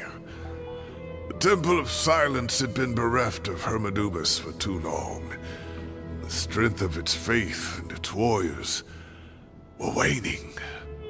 Bamoon proposed that we implant bar fragments, shards of Hermanubis, into the bodies of suitable vessels. If the experiment was successful, the spirit of Hermanubis would then dwell within the vessel. Many believers volunteered themselves for the experiment. But we soon discovered that the bodies of grown adults could not withstand Hermanubis' power. In the end, Bamoon offered his own adoptive grandson. One other child was identified as a suitable vessel, and his parents agreed to release him into our custody in exchange for a small fortune. These two children were our only hope for hosting Hermanubis' power. For many years, the Temple of Silence had been in possession of 2 Ba fragments from Hermanubis. As remnants of his raw power, they were exceedingly rare treasures. The test subjects were sent into a room that had been prepared for the ceremony and instructed to approach the Ba fragments, whose power had been amplified. If, after some time, this power did not repel them, this would mean that they were suitable vessels. The original plan was for a 3-stage experiment: resonance, implantation, and recovery and observation. The resonance stage went quite smoothly for both candidates. As the 2nd stage began, I realized a decision had to be made. Should we implant the fragments one at a time? This would allow us to monitor the results after the first round and adjust our plan accordingly. Or alternatively, we could implant each fragment in a different vessel at the same time and compare their effects. But as I was deliberating, both Ba fragments suddenly became active. They glowed with a light we had never seen before. I knew that if they were not implanted right away, they would disintegrate, and be gone from the world for good. Our two vessels had both displayed great promise by successfully resonating with the fragments. Under the circumstances, the thought of implanting both fragments into the same vessel seemed out of the question. To preserve our faith and our power, we implanted each of them with a single fragment. Ultimately, I ended the experiment and left, taking one of the children with me. In recognition of your past contributions, I chose not to send someone to hunt down and kill you both. Your lives were spared, but I have paid a great price for your betrayal ever since. I have always wanted to see you, Cyno.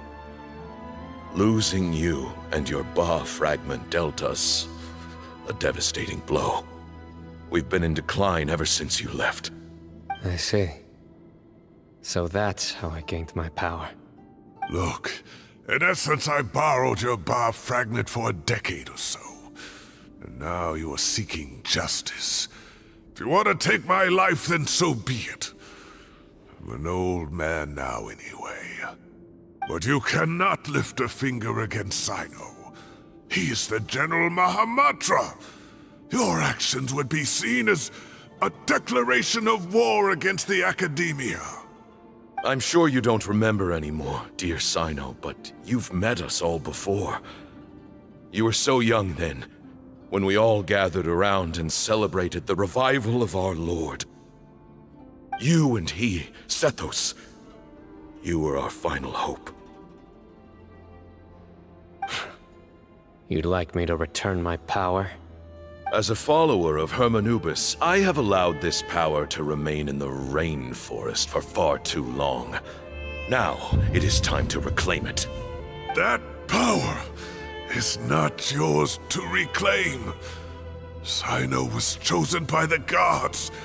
You cannot take what they have bestowed. You are wrong. Cyno was chosen, but he was not the only one. My child, Sethos, has the same gift as he. So those are your terms for freeing the professor? Despise me all you want. My sins are my own. The Temple of Silence is an innocent party. It is because of my foolishness all those years ago that the Temple's glory has waned. And now I must take responsibility for the decision I made back then. So what you're saying is, the power of one Ba fragment is not enough? You're asking me to return the one in my possession, so it can be implanted in him instead? Divine power causes great suffering to those who wield it. How do you know that Sethos would be able to withstand it? He is no longer a small child. But regardless, this burden is ours to bear, and your objections mean little given that you turned your back on us long ago. Both my heart and mind are telling me that what you are proposing is a terrible idea. However... Don't listen to him, Cyno. That power is no more yours to give than it is his to take. You have to understand. I know. But if this is a question of your freedom versus a fragment of power, then... there is nothing to debate. Sorry to interrupt, but in my view, there are a number of contentions here that still need addressing. Say that Cyno refuses to return his power, and you also refuse to release Cyrus. Then, we are at an impasse. I find it hard to believe that you went to all this effort without planning for that possibility. You're trying to gauge where we stand while keeping your remaining cards close to your chest. Well, my stance is, put the rest of your cards on the table. Then we can have a discussion. Wait, those ears... So, we have a descendant of the Valukashuna in our midst. Splendid! Fate smiles upon us after all. Everything we have longed for, Hermanubis will provide. Perhaps this very day we'll...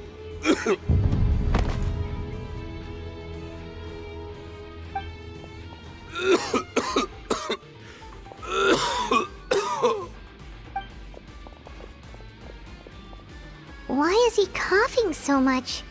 He looks like he's in really bad shape.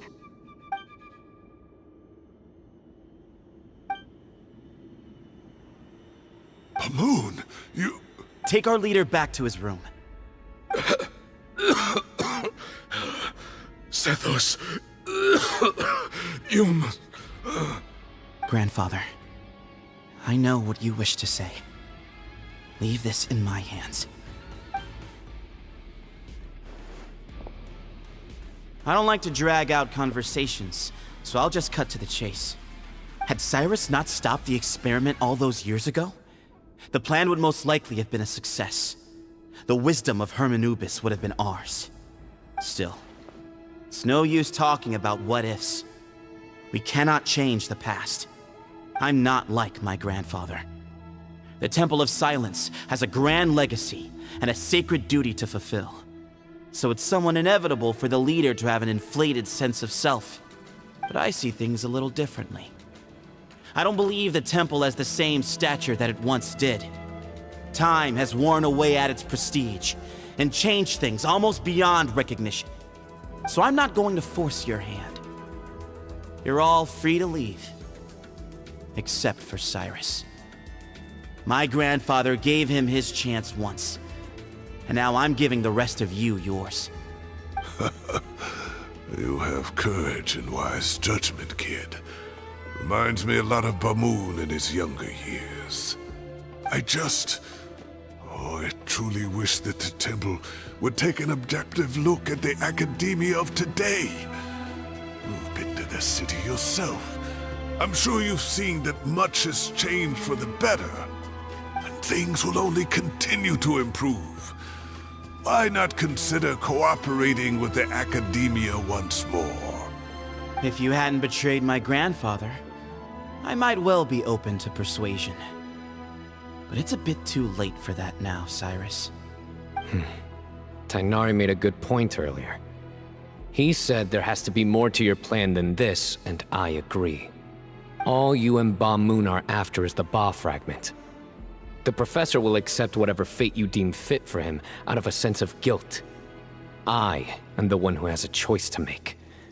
And that's how it was always going to be. Ultimately, you want to trade the Ba fragment for the professor, correct? I'm glad to see you're giving it some serious consideration. I won't forsake my professor, nor do I intend to run from a problem that I must face sooner or later. Give me one night to make my decision. That works. Then I'll be waiting to hear your verdict, Sino. Oh, my grandfather still has a fair few things he wants to say to Cyrus, so I'll be escorting him back now.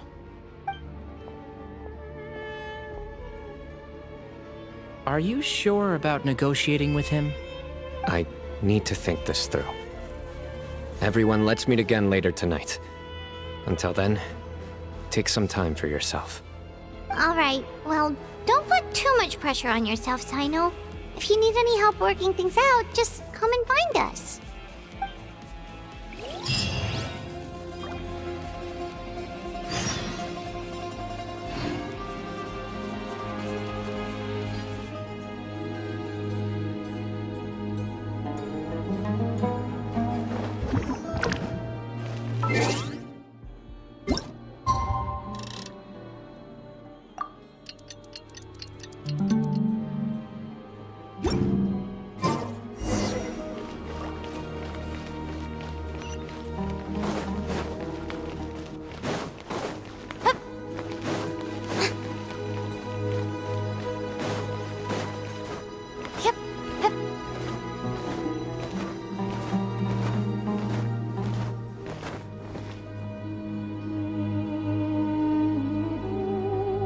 I've taken some time to reflect on this.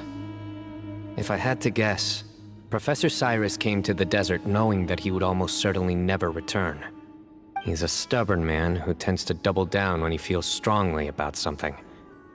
We won't get anywhere trying to convince him to escape. I agree. My master Nephis says the same thing. Once Cyrus makes up his mind about something, he won't listen to reason. So that's one thing. A few other things come to mind too. You've heard all you need to hear about the Temple of Silence, so on that, I don't have anything to add. My own memories of this place are hazy, though. Probably something to do with the overpowering presence of the Ba fragments. That might explain why I suffered from constant headaches and fevers as a child. I do remember having some fleeting moments of profound emotion when vague images would appear in my mind. But I don't recall much, only bits and pieces. I was still young then, and all I could understand was that there was a strong will inside my mind. Thinking back on it now, I suppose it was Herm Anubis' way of trying to encourage me, even if we couldn't communicate. The power that came to inhabit my spirit was probably one of the cornerstones of their whole faith. So if the will and might of Herm Anubis is a real, intangible thing, and they are its rightful worshippers, then... You're not gonna give in to their demands, are you? Surely there has to be another way!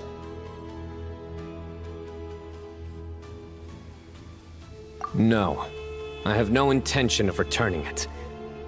I need this power to protect Sumeru. But the temple has the right to make the final decision over its fate, since it belongs to one of the 7 pillars of King Deshret.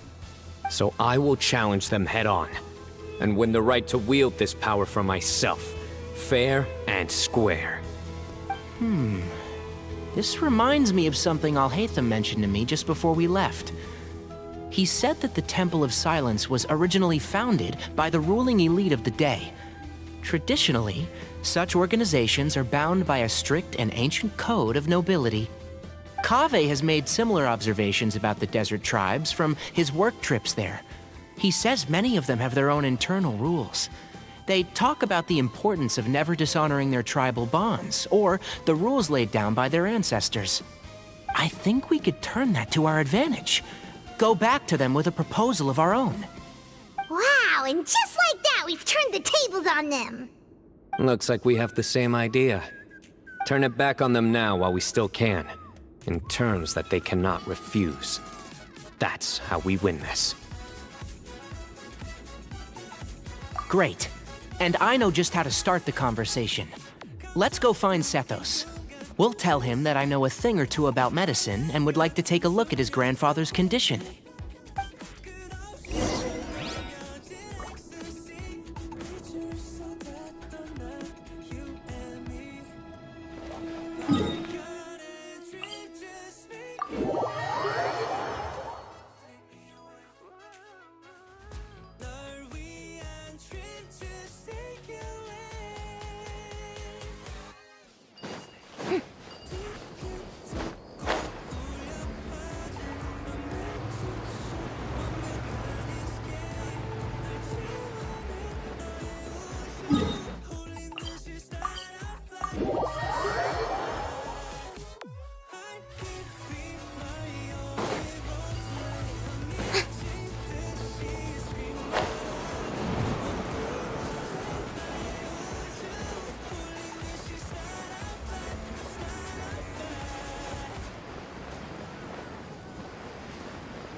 Sethos, let's talk. Have you made up your mind? We'll get to that, but first, I have some degree of medical training, so I was wondering if you might let me take a look at your grandfather? I have no objections, although we do have our own doctors here. I doubt you'll be able to tell us anything we don't already know. Only one way to find out. Follow me. Keep your voices down. We don't want to disturb him.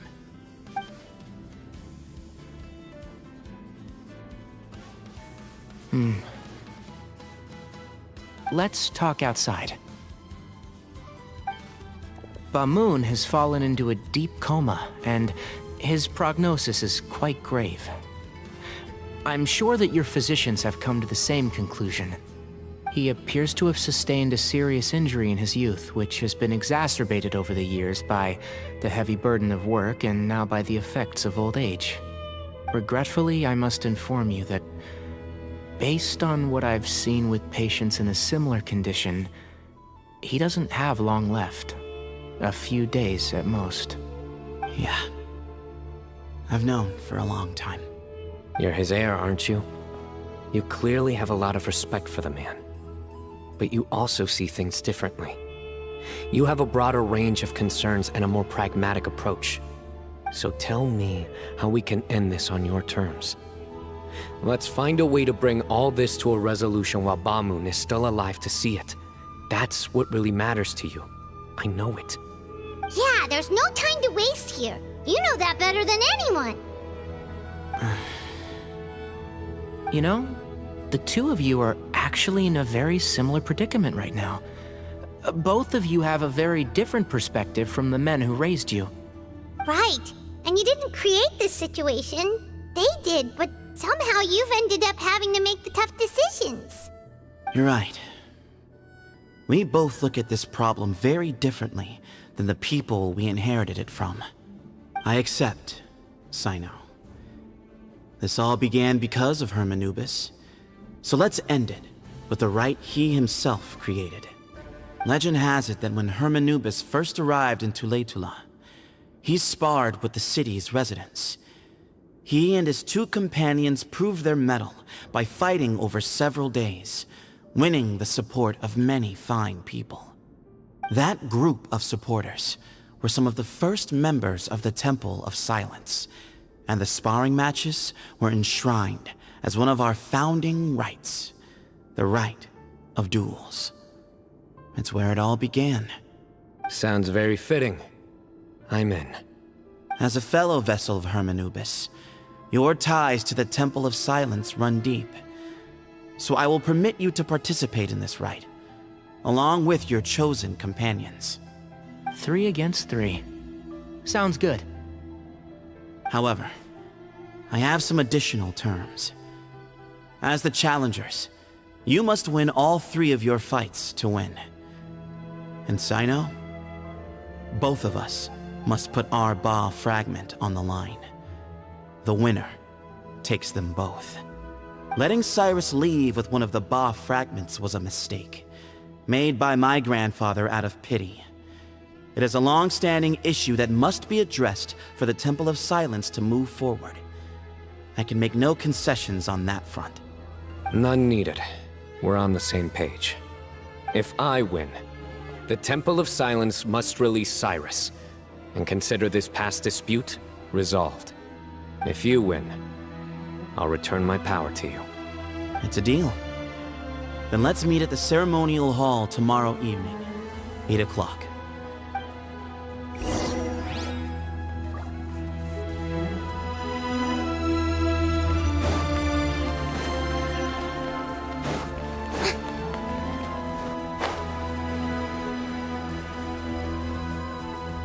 Well, after how that went, there's definitely no turning back now. There never was. Turning back hasn't been an option for me since the moment the professor slipped away to return to the desert.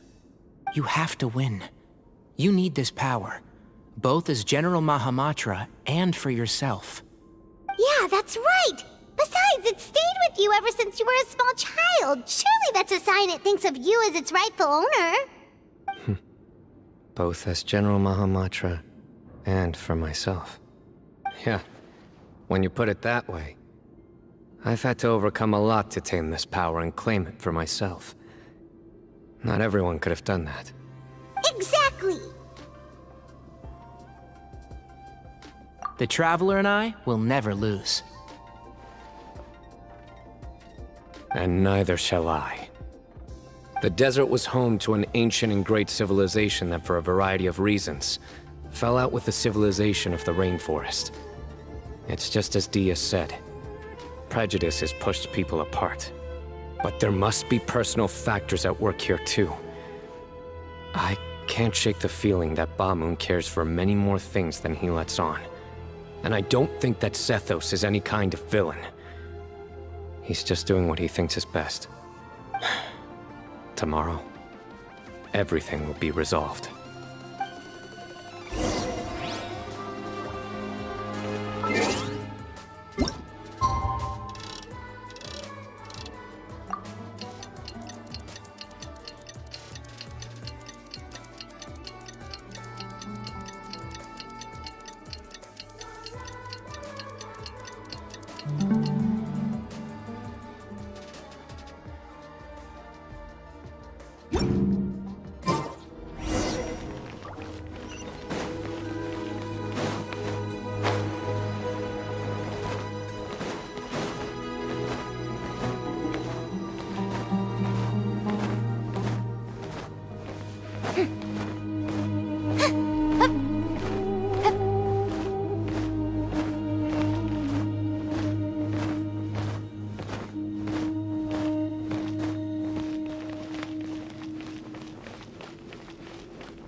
We gather on this day to perform once more the rite of duels, with the greatest of all sages, Lord Hermanubis, as our witness, for his power and authority is present in our midst.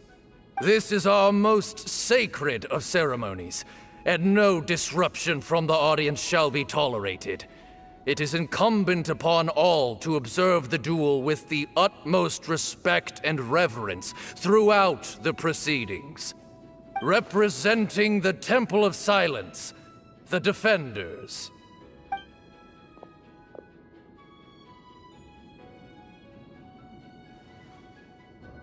Grandfather, you're here.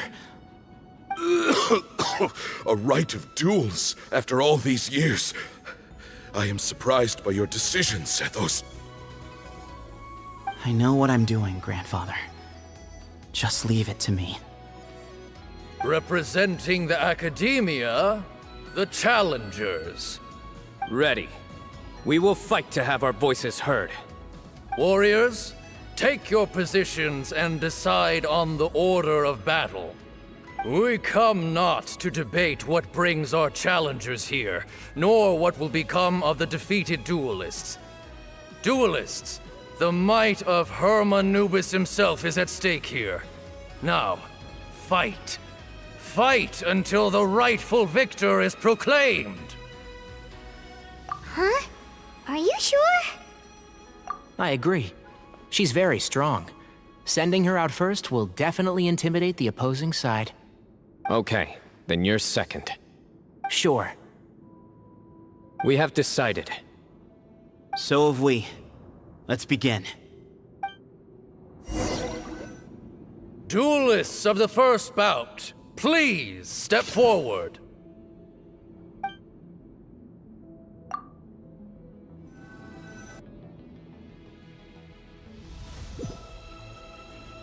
Don't forget, safety first! Hey, you there! You better play nice with her, or Paimon will make you regret it! Little bit too much chatter from the audience over there. Hey!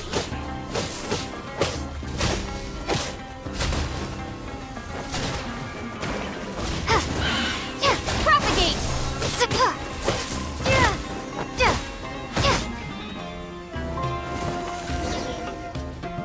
A swift end to the first bout. I now invite the duelists of the second bout to please step forward. When you're both ready, you may begin. Let's begin. Watch out!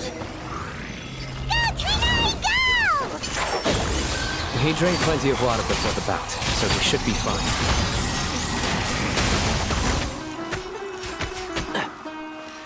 Here! Ra! Sia! Here! And shroud! Ra!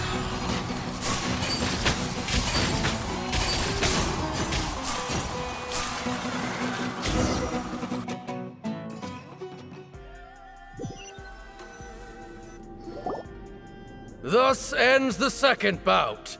We will now move to the third bout. Duelists, please step forward. I'm ready.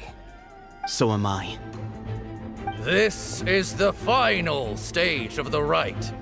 I remind you both that the terms you agreed upon in advance are binding. When you're both ready, you may begin.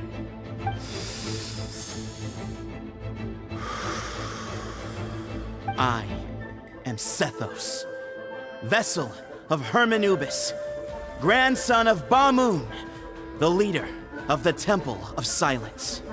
For many years, we have kept our covenant with Lord Hermanubis by guarding the secrets of King Deshret. And even in our darkest hour, when we could not see a way forward, we chose not to abandon hope, but to embark on a brave new experiment so that we might prevail. We earnestly sought Lord Hermanubis' wisdom and power, longing to see his spirit and his light descend upon us.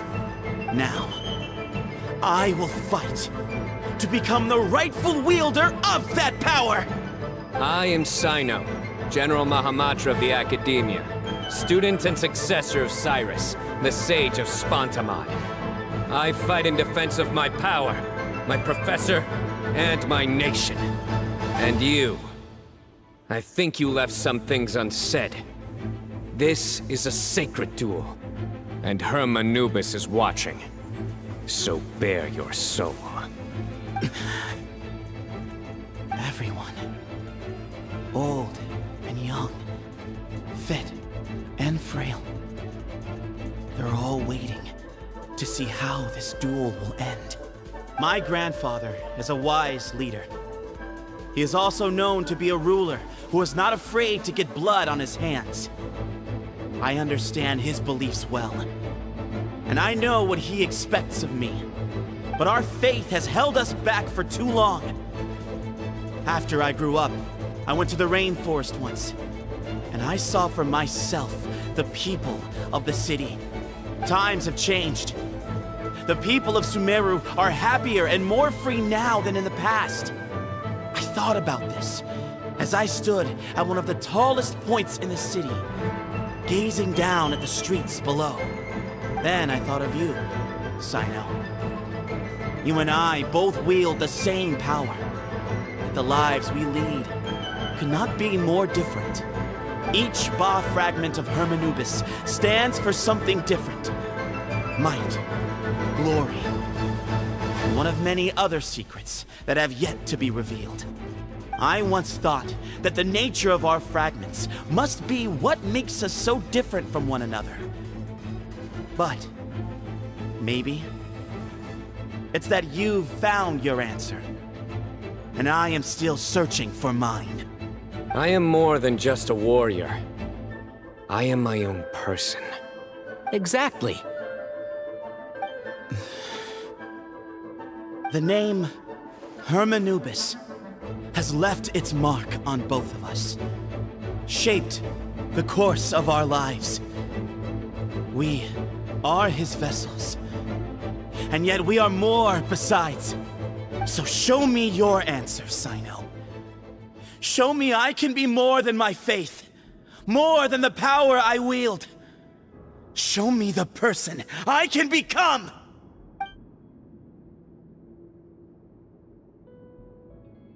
Bring it on!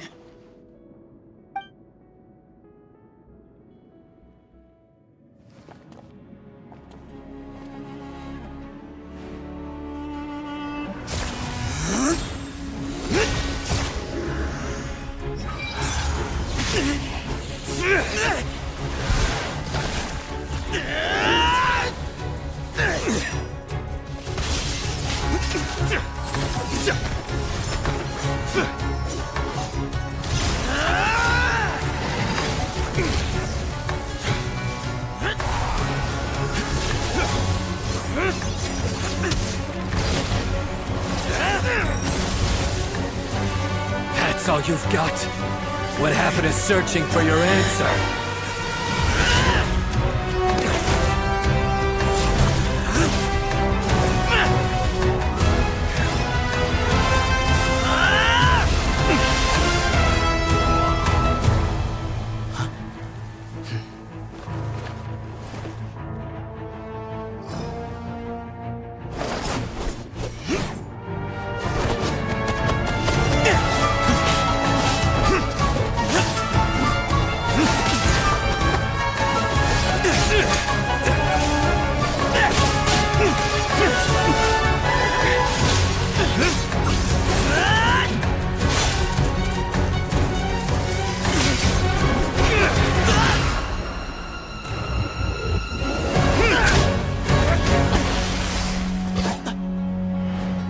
Fight's over. Do you yield? You won. Well then, looks like you found your answer.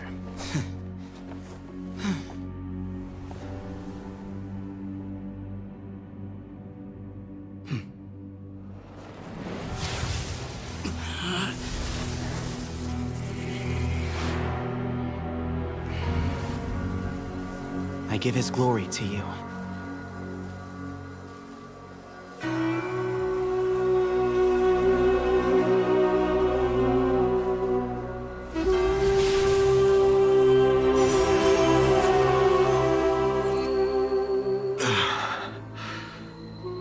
I've seen that light. That is the light of our Lord, the great Hermanubis, priest over all other priests. His spirit dwells within that lightning, and his will lives on.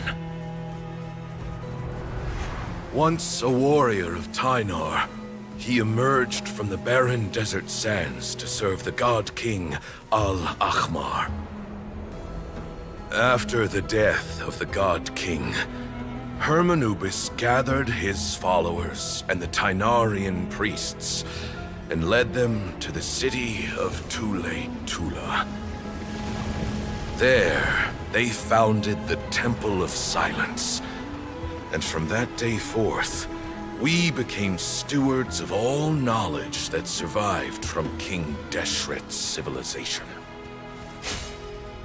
Barely a century passed before war ravaged the desert.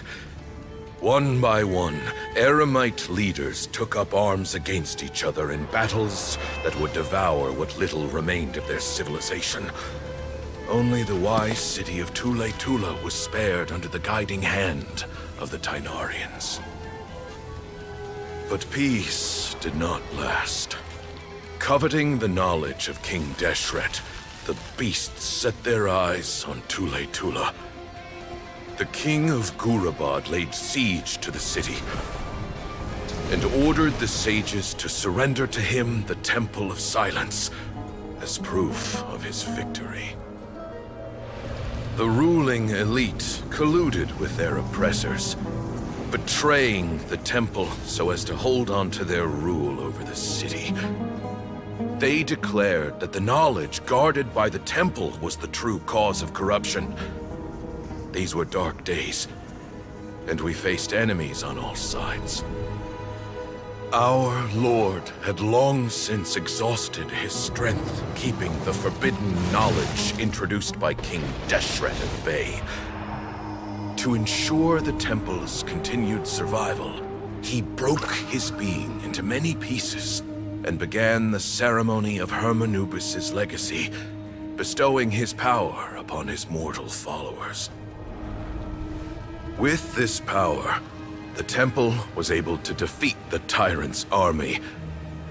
Yet, we were not hailed as heroes.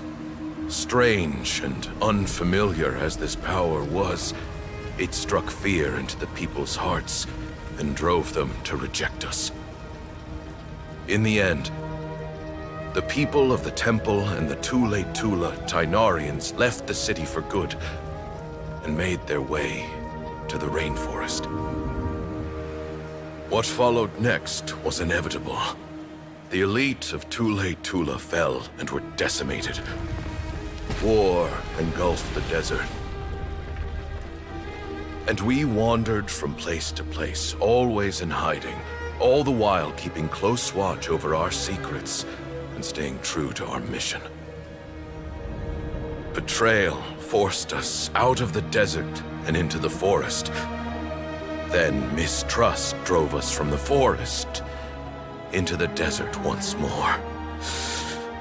We have lived in exile for far, far too long. Yet, today, the Temple of Silence has borne witness to the glory of Hermanubis once more. Thank you.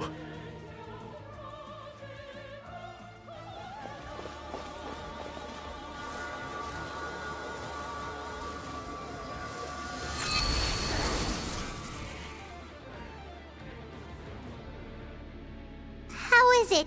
Do you feel okay?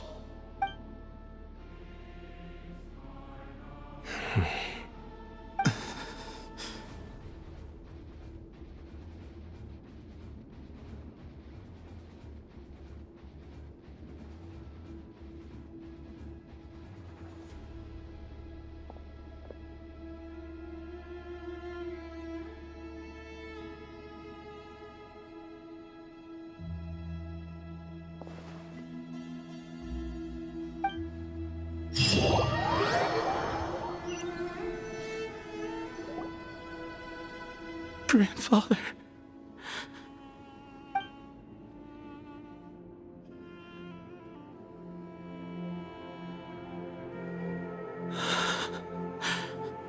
Hey, Sethos. You'll get through this. I know. I'll miss him.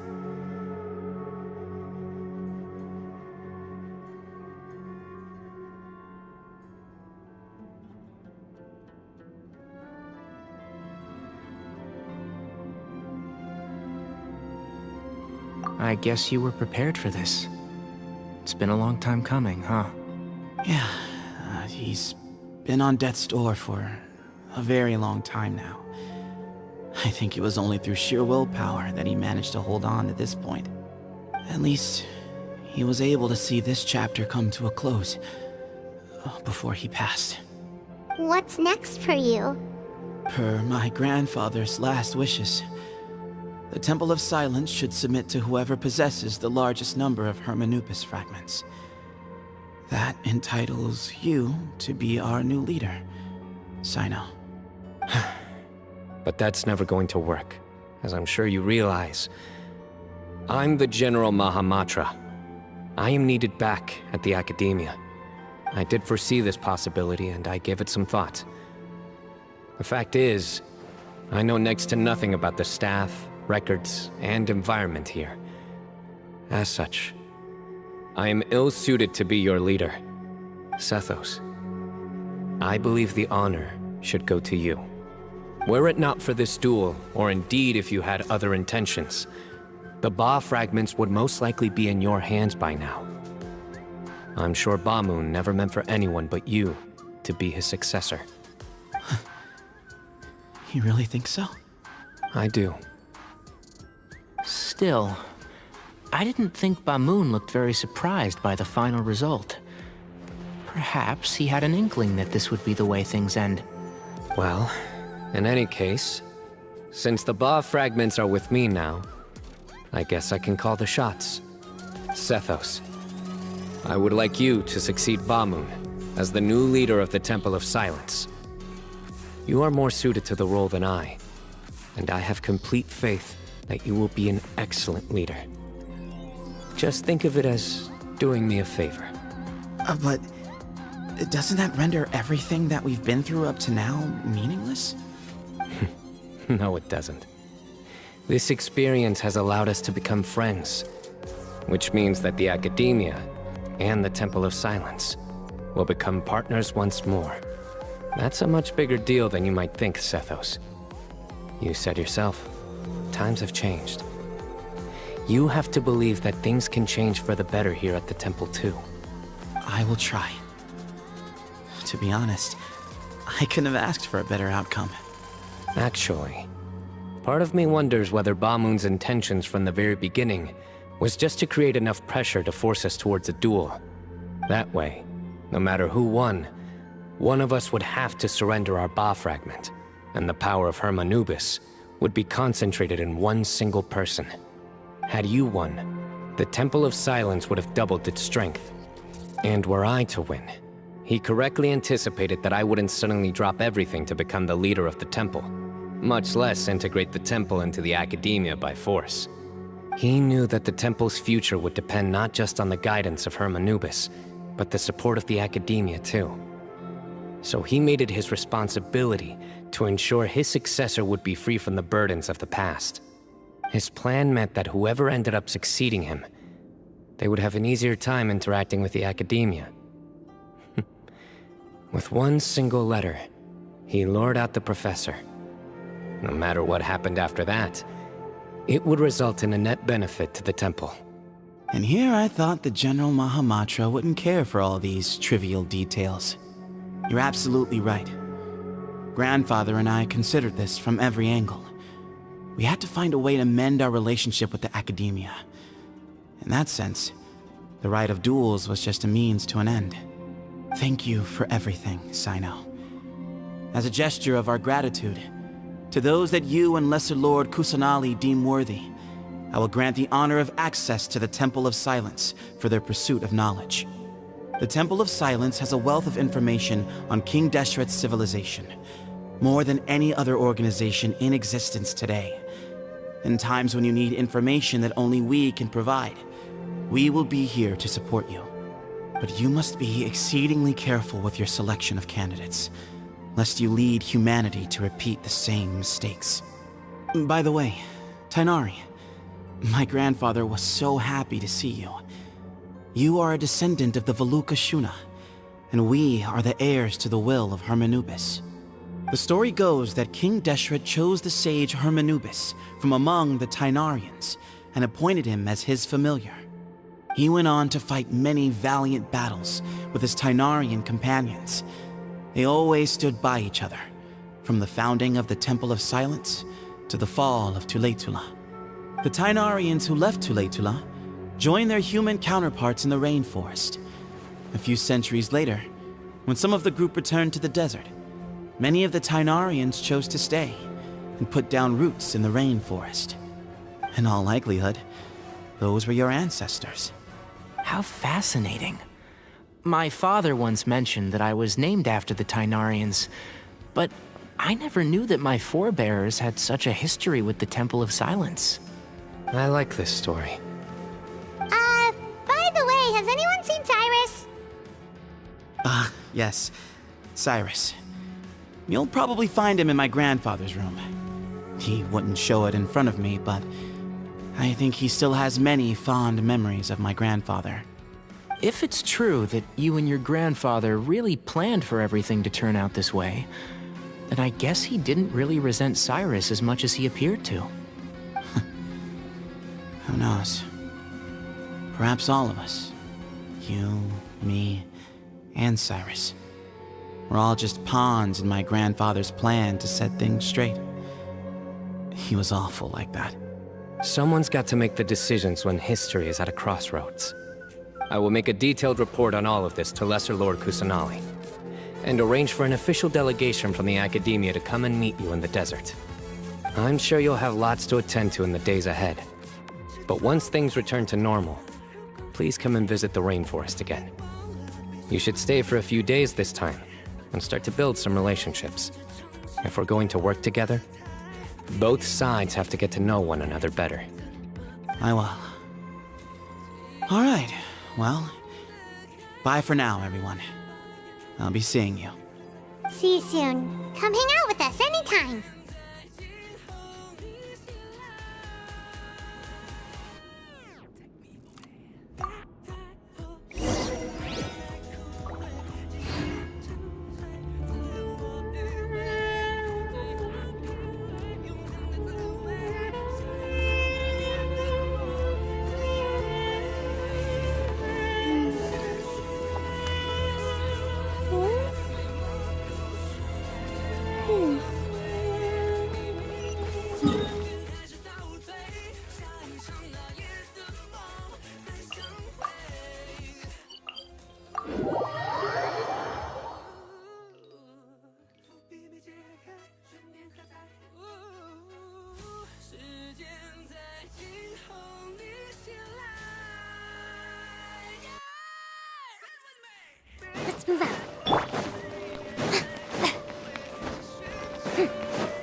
What were you thinking gallivanting off into the desert alone at your age? What if you take the bucket, You told not a soul what you were up to, designated nobody to handle your affairs, and left everyone scrambling frantically to try and figure out how on earth to clean up the colossal mess you'd made. Oh, please, will you stop your yelling? What other choice did I have? What do you mean, what other choice? Do you mean to tell me that after all your years of learning, and sagehood no less, the only idea you could conjure up in that white-haired walnut of yours was to shoot off into the unknown like some hot-headed 20-year-old adventurer?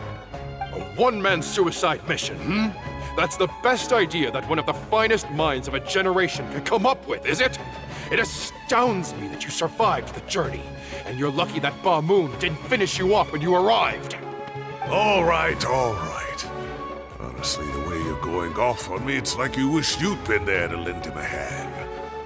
Does it mean nothing to you that I'm your colleague and former classmate? I've got nothing more to say. What's the point of berating an old bag of bones? What do you mean, bag of bones? I'm a flesh and blood hero who, despite his old age, saved our General Mahamatra from being stripped of his powers. Okay, look. Fine, I admit it, I was in the wrong. How can I make it up to you? What about, a month's work at the Academia? 1 month? Try 3.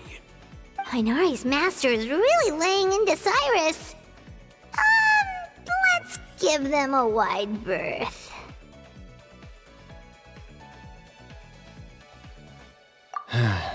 Professor brought this on himself. Don't pay any attention to him. Wow, I haven't seen Master get this riled up in a long time. The last time he chewed someone out like this must have been back when I was still a student. I think I'll go around and update everyone. Tell them the situation's resolved. Want to come with me? We can go for dinner afterwards. My treat. You in?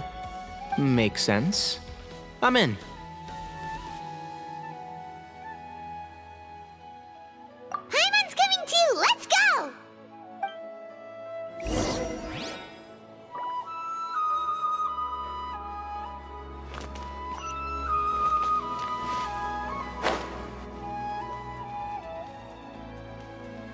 Hey, Kale.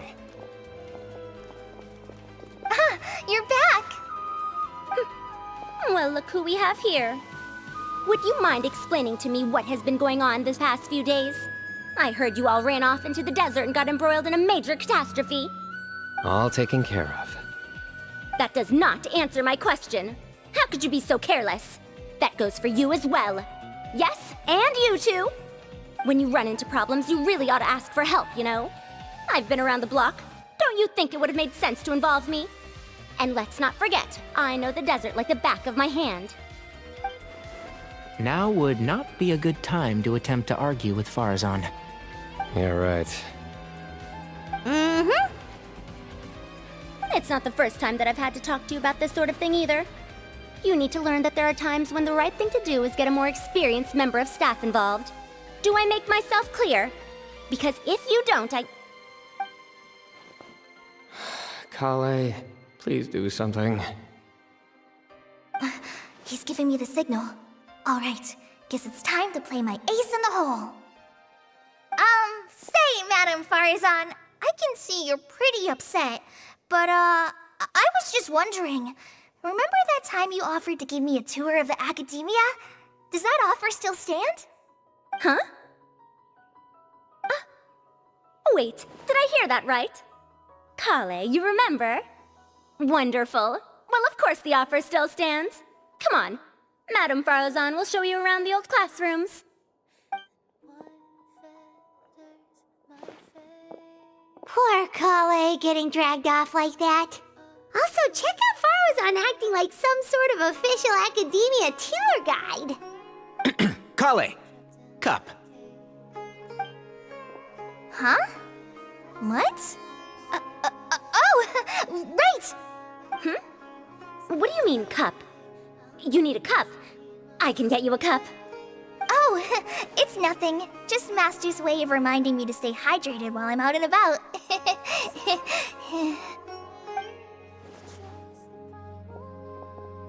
It's code for let's reconvene at the cafe.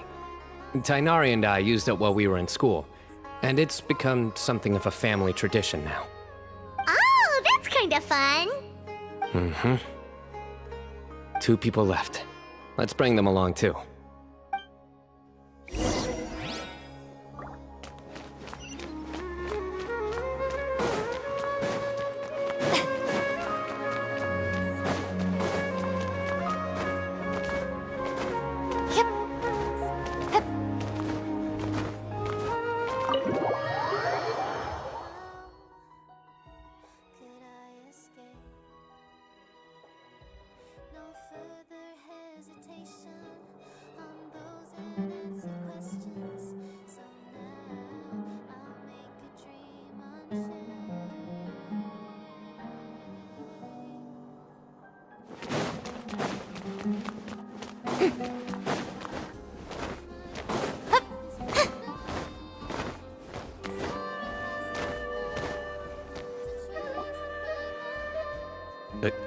Am I hallucinating?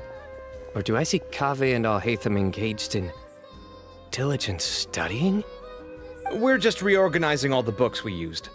Look, there's a whole mountain of them. There's no rush. Nobody reads these books anyway. My sincere thanks to you both. Yes, with your help, we resolved the issue rather swiftly and painlessly. And the outcome was better than we could have hoped for.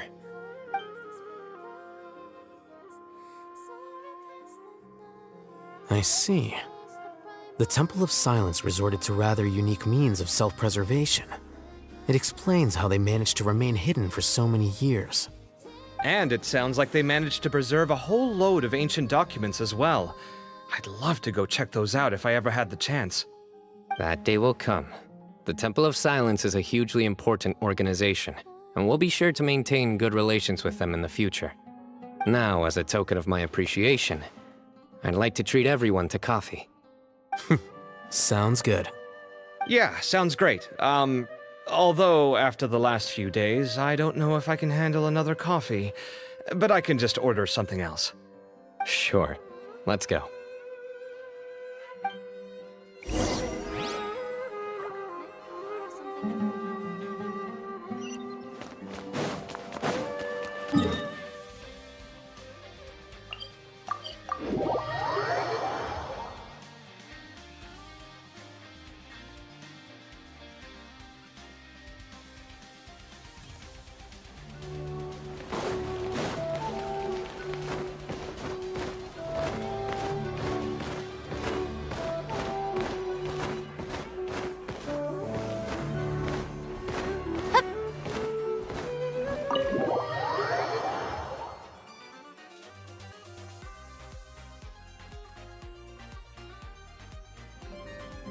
And then, the Traveler just pounced on their opponent and knocked him right out cold! Then there was Tainari. He put up an amazing fight, too! We ended up winning all 3 bouts! Whoa! Part of me wishes I'd been there to see it, but I'd have been biting my nails off worrying about you guys. A truly edifying account of the events. Bereft of detail, but it has livened up the room all the same. Hey, Paimon included all the juicy details. The Traveler just pounced and then waved their sword like this, then spun around and blocked. Despite winning 3 bouts in a row, you still ceded the position of leader to him. That's very dignified of you, Sino. Of course. Being dignified comes with being a true champion. I got to be a champion too for once. I've not sparred much with desert folk before.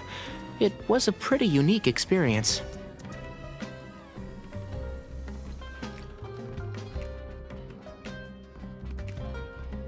Yeah!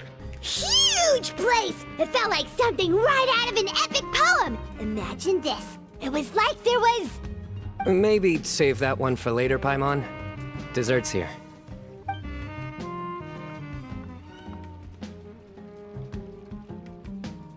I think that'll do me for today. Shall we stop off at the House of Dana again before heading home? We should probably finish putting all those books back. My thoughts exactly. See you around. I should get going as well. See you all later. Make sure you get some good rest tonight. I need to go say thanks to the Core 30 for their help. Also, Sir Nephis says he wanted to introduce me to some of the Academia's work processes. So, I gotta dash too. Kale's come a long way. She's much more confident at dealing with other people these days.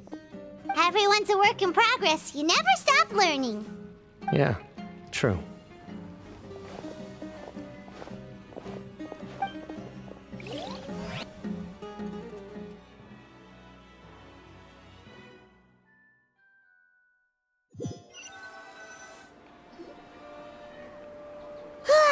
That was good. It feels like everything's finally wrapped up now.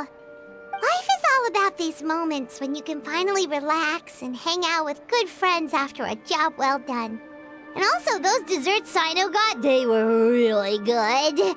Paimon definitely needs more of those in the future. Do you three have anything planned for the rest of the day? If not, would you come somewhere with me? That's a secret for now. Wouldn't want to spoil the surprise. Okay, I think I can guess what you're talking about. It'll definitely be a nice surprise. Well, now Paimon's curious. Come on, let's go.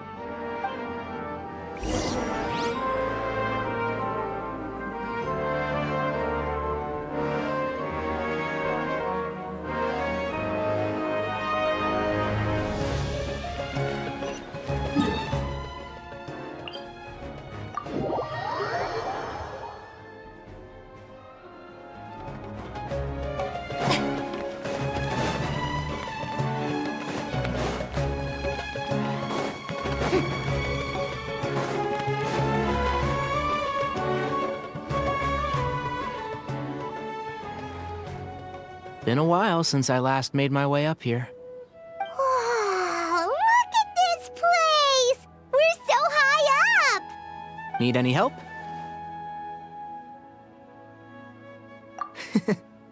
As you wish. It's a nice spot, isn't it? What a great view! We're so high up, we can see for miles! Traveler. Turn around.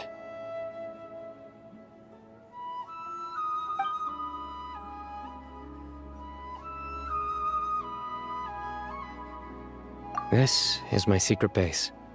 Somewhere I only bring my best friends. When I was a student, I used to slip away and climb up here all the time, just to clear my head. I was quite young then, and hadn't made too many friends yet. Back then, I had a lot of the same questions that Sethos was asking. Who am I? Why do I have this power? And what should I be fighting for? Our gifts help us to find our rightful place in the world. That was my experience. And I'm sure Sethos will figure things out in his own time, too.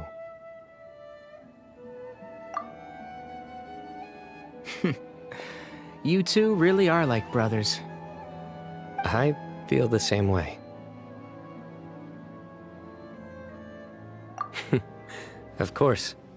I see no need to be humble when it comes to the facts.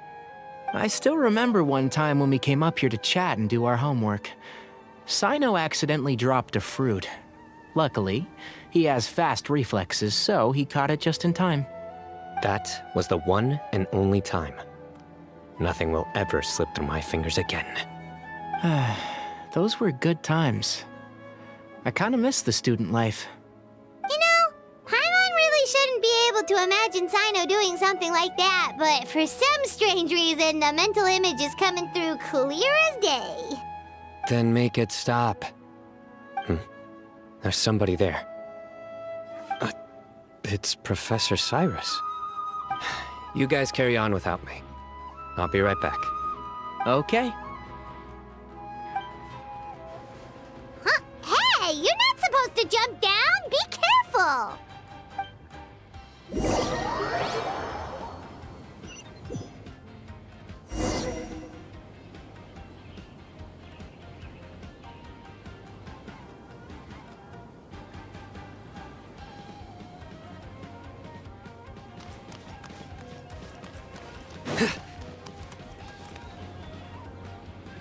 Oh my days.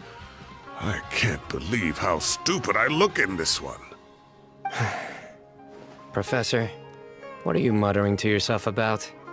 Sino. Just the man I'm looking for. Guess what I found in some old notebooks? Some old photos? Can you believe it? This notebook was just sitting in a pile of odds and ends in the Sage's office. I must have forgotten to take it with me, and no one's touched it since. It was still right there. I was at the Academia earlier to discuss my workload with Nephis. I swung by the old office to have a look around and just happened to cross it. Well, time flies. Look how tiny you are in this picture. Still a kid. You look quite young yourself in that one. Ah, it's this one. I remember that. Lisa took it, didn't she? Yep.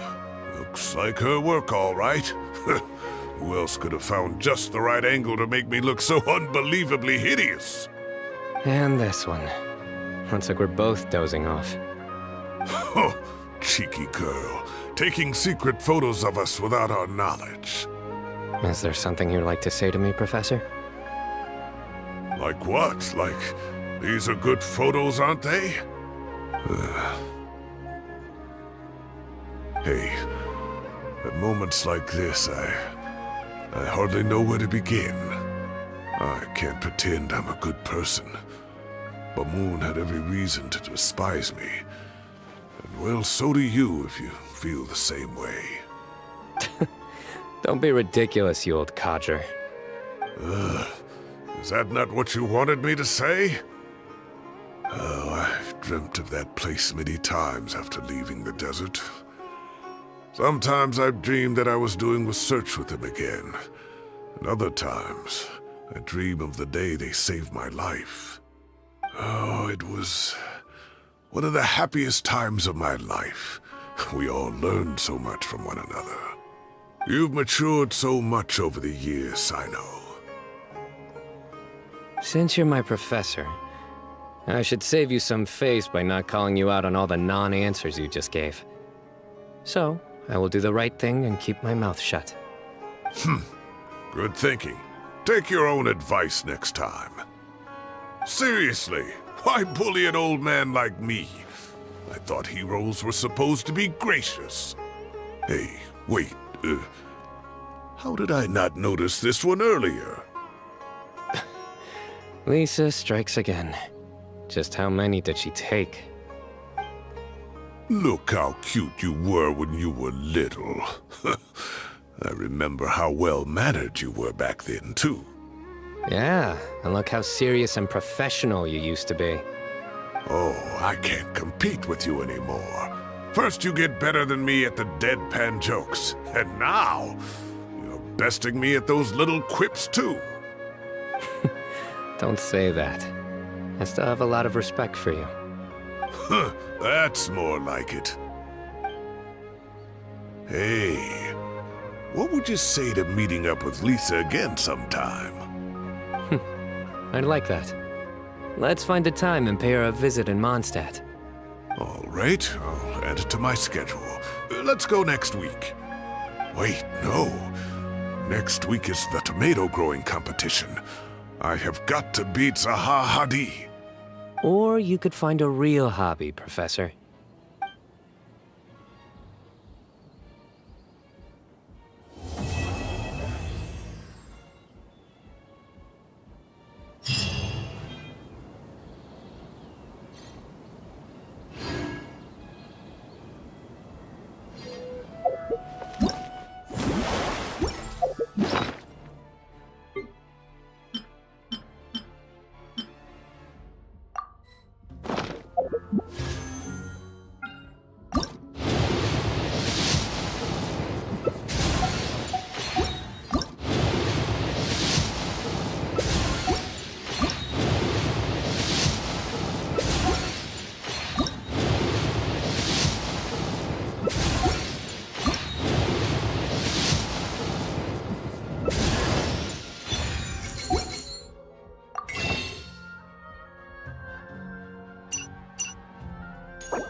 Committed to memory.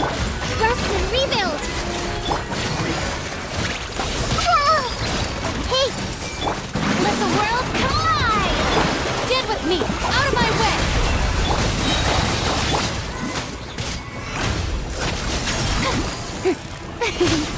Yoo-hoo!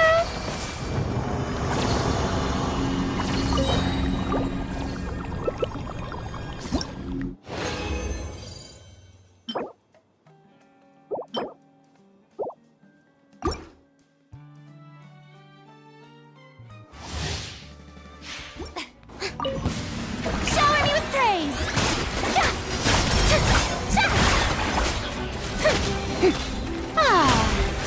Time to shine! Everyone hold hands. Dissipate! Allow me.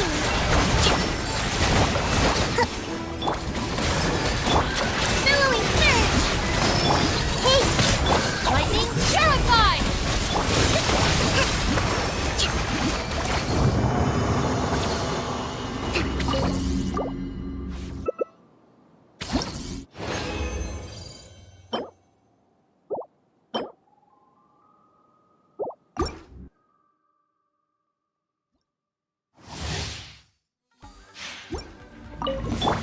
Everyone hold hands.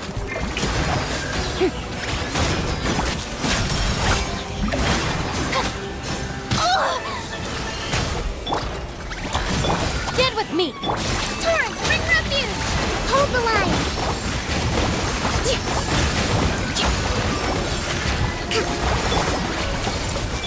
Let my name echo in song! I'll settle this! Dissipate! Allow me.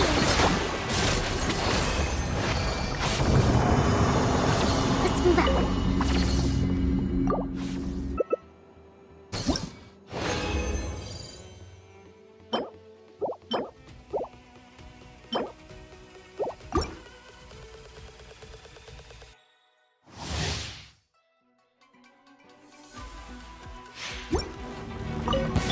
I see everything.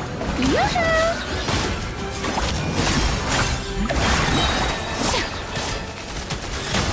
Time to shine!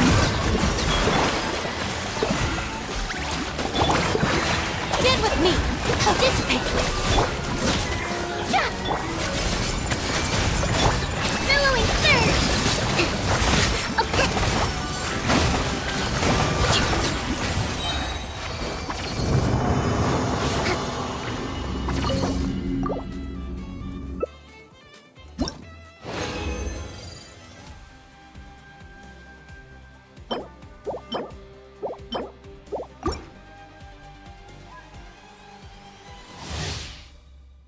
Let's move out. Hey!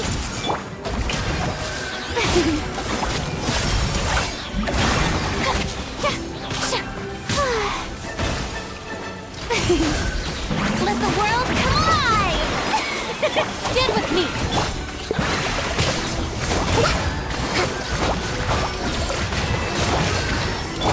I see everything. Lightning purified!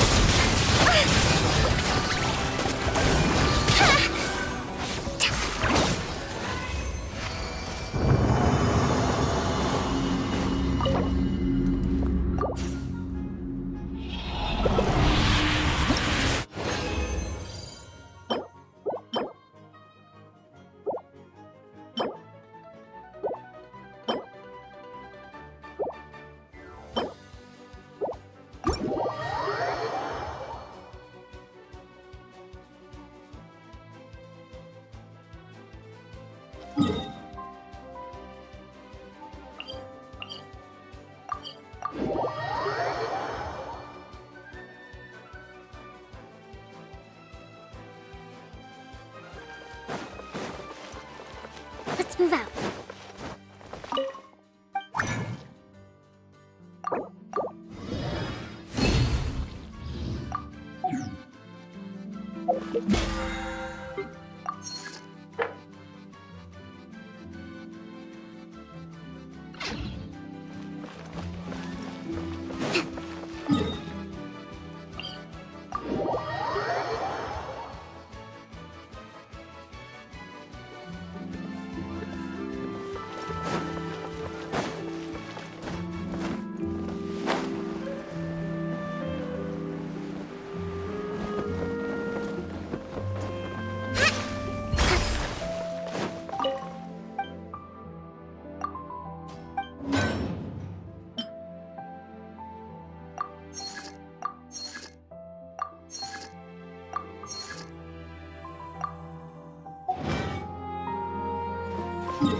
Marching in the rain conceals the sound of our arrival, but is also a test of stamina.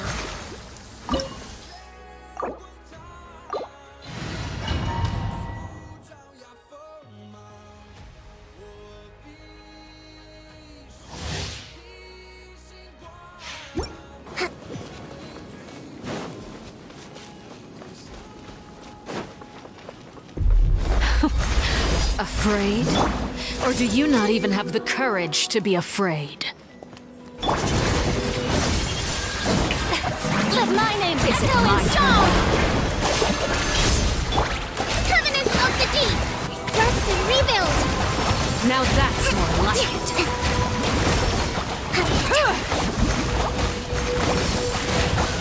With the fall of darkness, destruction shall rise.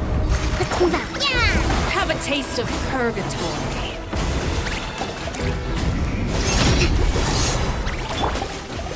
Out of my way! Spare your energy. Running is of little use. Shower me with praise! Let the world come on! Torrent, bring refuge!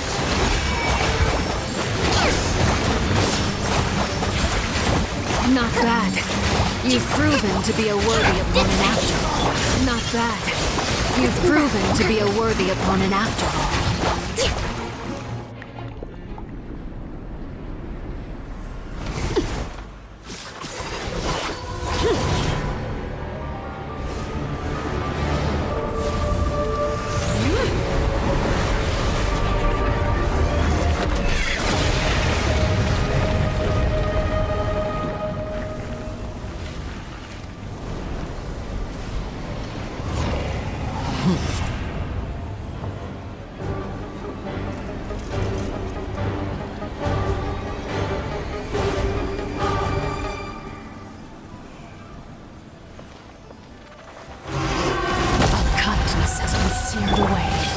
My blade is all that remains. Strike a pose!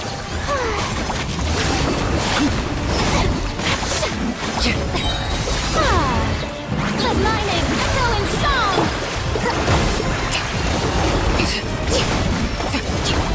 Get with me! Suntown is only the beginning. Billowing surge!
Bow before me, worm! Bond is strong! Sure!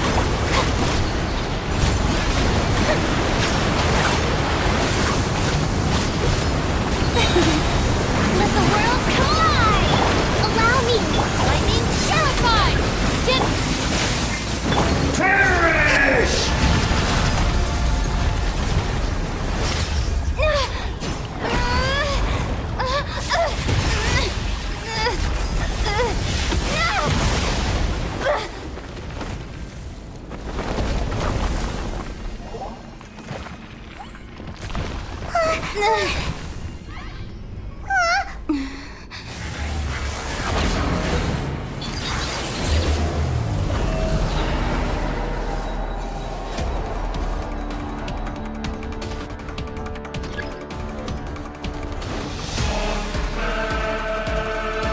A thousand eons, mine to dominate!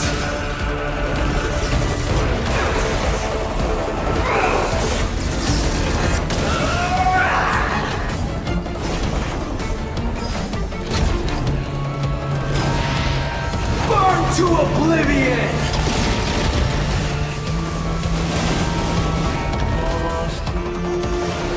Tremble!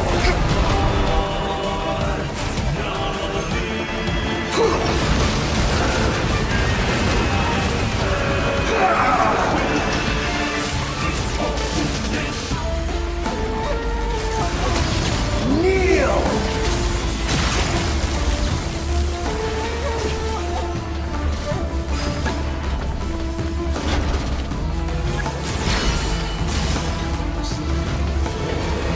Reality is pain!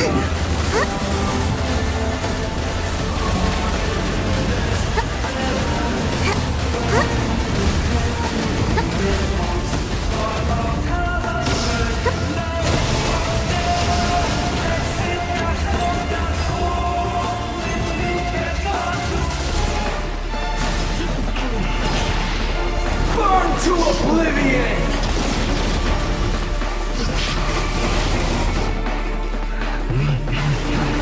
Tremble! Hold the line!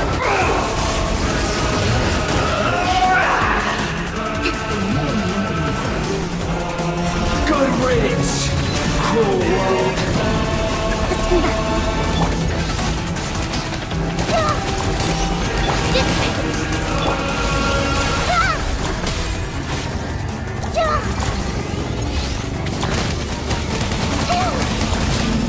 Minute to memory!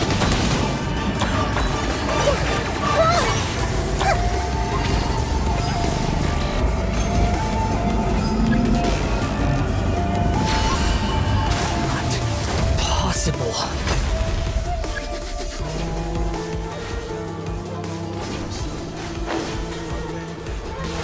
Yeah! This way's for you! Shower me with praise! Time to shine! I was destined for more.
Grow!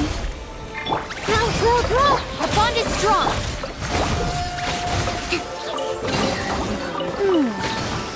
So this is the thrill of adventure.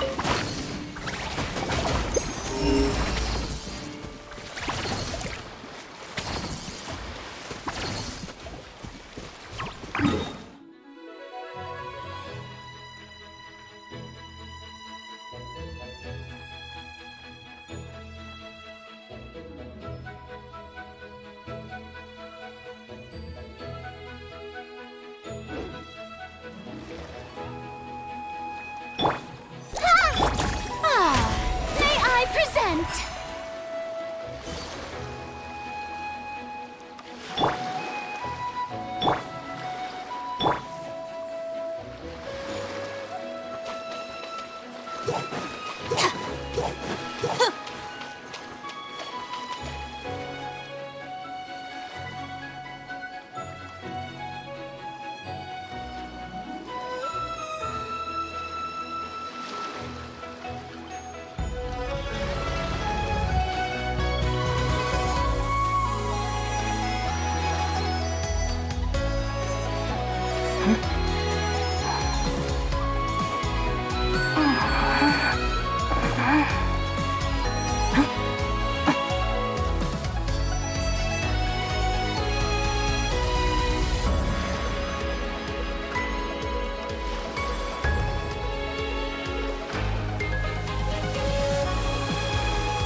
shine!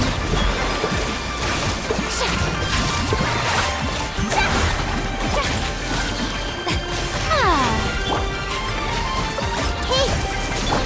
Get with me! Covenant of the Deep! Let's move out. Let the world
Would you care to...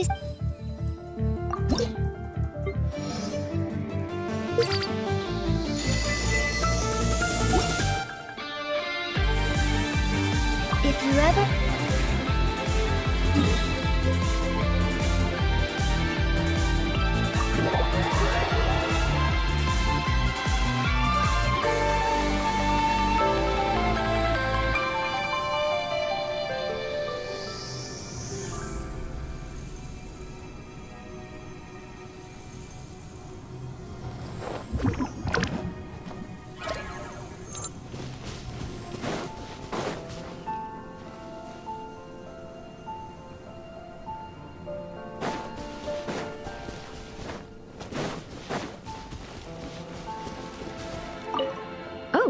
Perhaps you have come...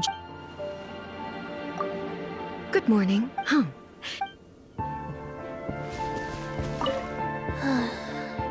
Exiting standby mode. Sorry, I'm not trying to ignore you. It just takes some time to get my systems back up and running.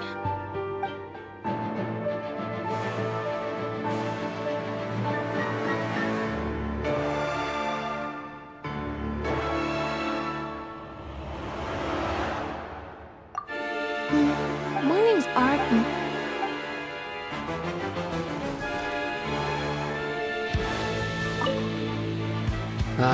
Be sure to get ample rest. Good morning. Any plans today?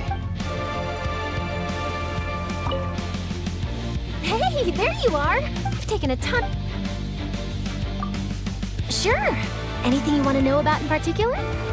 Let's see... Oh, I know.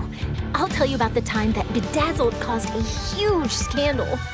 They once ran a special report which claimed that the production and promotion of Fanta was part of a sinister plot by the Fontaine Research Institute. Right? Anyway, they put forward a theory that long-term consumption of Fanta makes human teeth and bones incredibly fragile. It would end up destroying people's bodies to the point where they could no longer take care of themselves. Even walking and eating would be agonizingly difficult. Finally, people would be forced into relying on machines just to survive. And that's when the Fontaine Research Institute, who develops all kinds of mecha, would swoop in to save the day and turn a huge profit in the process. Most of my colleagues and I thought so too. As far as we're concerned, Bedazzled makes up things like this all the time, so we thought nothing of it. But it turned out that a whole bunch of people who already hated Fanta were completely convinced it was true. Well, either that or they saw it as a good opportunity to vent their grievances. Either way, after that article was published, the Maison Accord was inundated with complaint letters accusing Fanta of harming children. They claimed that Fanta doesn't just damage children's teeth, but also stunts their growth, discourages them from drinking plain water, and ruins their appetites. It all got so out of hand that Mr. Henry got pressured into doing a public interview with the Steambird, in which he stated that he would personally prove that Fanta was harmless. He declared that he would start drinking 3 cups of Fanta every day until he turned 60. He also promised to publish the results of his monthly physical checkups in the Steambird to make them available for public scrutiny. It really is. We've been joking about it in the office ever since. He's never gonna live this one down. To his credit, though, Mr. Henry managed to turn the whole fiasco into a huge publicity stunt for Fanta. Their sales really rocketed for a while off the back of this. And for all of his big promises about publishing his monthly medical reports and drinking Fanta till he turned 60, well, a few months later, everyone had moved on and forgotten all about it.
潮汐，让我的手本刻石成功鸣，突袭中酝酿着风雨，血脉更虚，在我皮肉下交织成命运。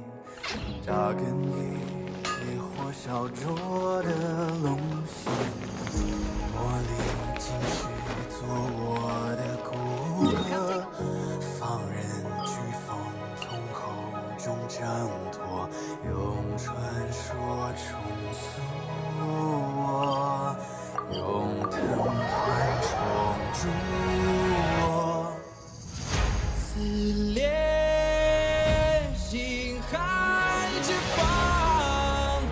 万军雷霆的巨响，浩瀚星魂激荡，惊涛骇浪胸口，鲜血滚烫，淬炼出爪牙锋芒，我必身披星光。中原之上，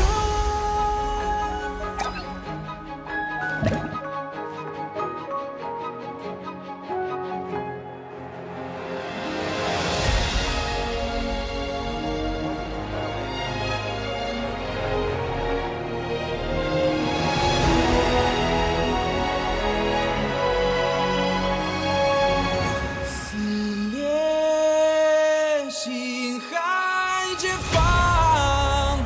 万军雷霆的巨响。要喊醒魂激荡，惊涛骇浪胸口，鲜血滚烫，淬炼出张牙锋芒。我必身披星光，在凌云从远之上。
Birds are born with no shackles.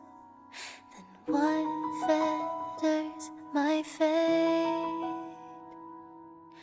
Blown away the white petals, leave me trapped in the cage. The endless isolation can't wear down my illusion. Someday I'll make a dream unchained. Let my heart bravely spread the wings, soaring past the night to trace the primal light. Let the clouds heal me of the stings, gently wipe the sorrow off my life. I dream.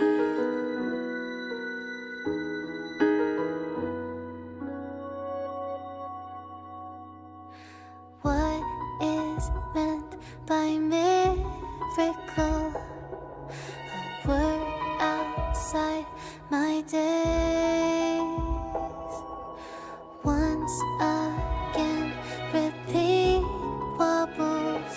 But how could I escape? No further hesitation on those unanswered questions.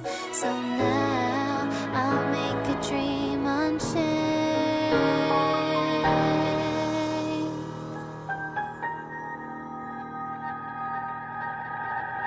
Let my heart bravely spread the wings, soaring past the night to trace the primal light. Let the clouds heal me of the stings, till they wipe the sorrow off my life. I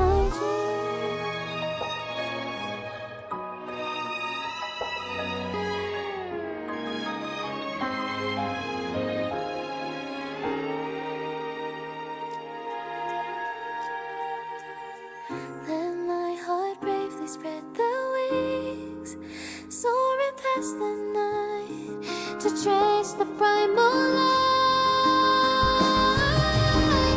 Let the clouds heal me of the stings, till they wipe the sorrow off my life. I dream. I dream.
travelers, welcome to the version 4.8 special program.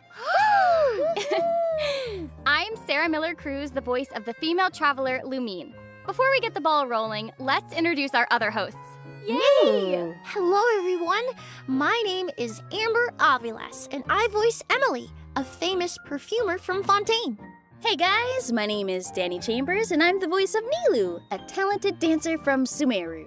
Yeah! And I'm Julia Gu, the voice of Kirara, a courier from Inazuma. Oh my gosh, amazing! So cute. I am so happy to have you guys here. Okay, y'all can probably guess why we're all here today. It's time for us to show off a new limited time summer map. Ooh. I can't wait to see what the developers have been cooking up this time. Yes. I haven't even seen the final version. Ooh. Well, that's what the version 4.8 trailer is for. Let's take a look. Woohoo! Yes! Port Ormos is currently organizing a flower exhibition. That strange smell around here. Surround yourself with fragrance for too long, and your sense of smell will become dull. Allow yourself to be consumed by your emotions, and you lose the ability to think rationally. I'm Emilie, a perfumer from Fontaine.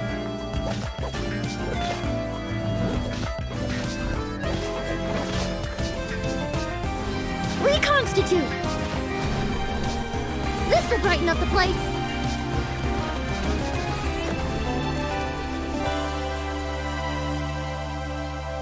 The hero from another world, supported by their companions, shall restore peace to the world.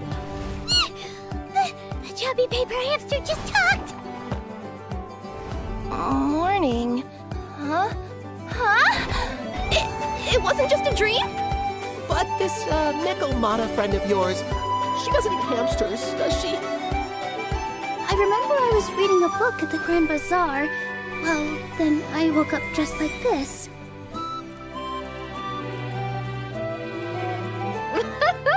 So this is what it feels like to ride a toy train. You're really easy to please, Navia. Choo-choo! Aerial Express moving out. Ooh, that's an adventure and a half. Do all storybook heroes have to work this hard? If you actually expect me to answer them all, we'll be here until the next Interdarshan Championship. To find the dragon responsible for this whole mess.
Wow, this is making me feel super ready for some summer adventures.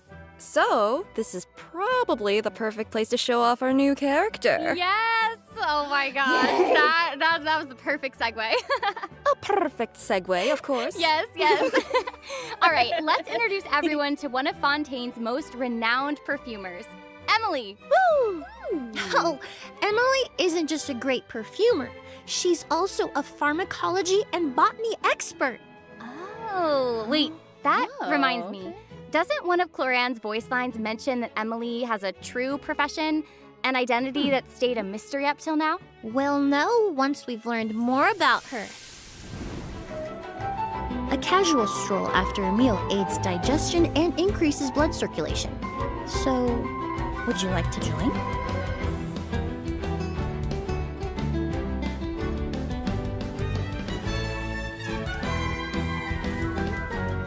neutralize. Fresh and floral.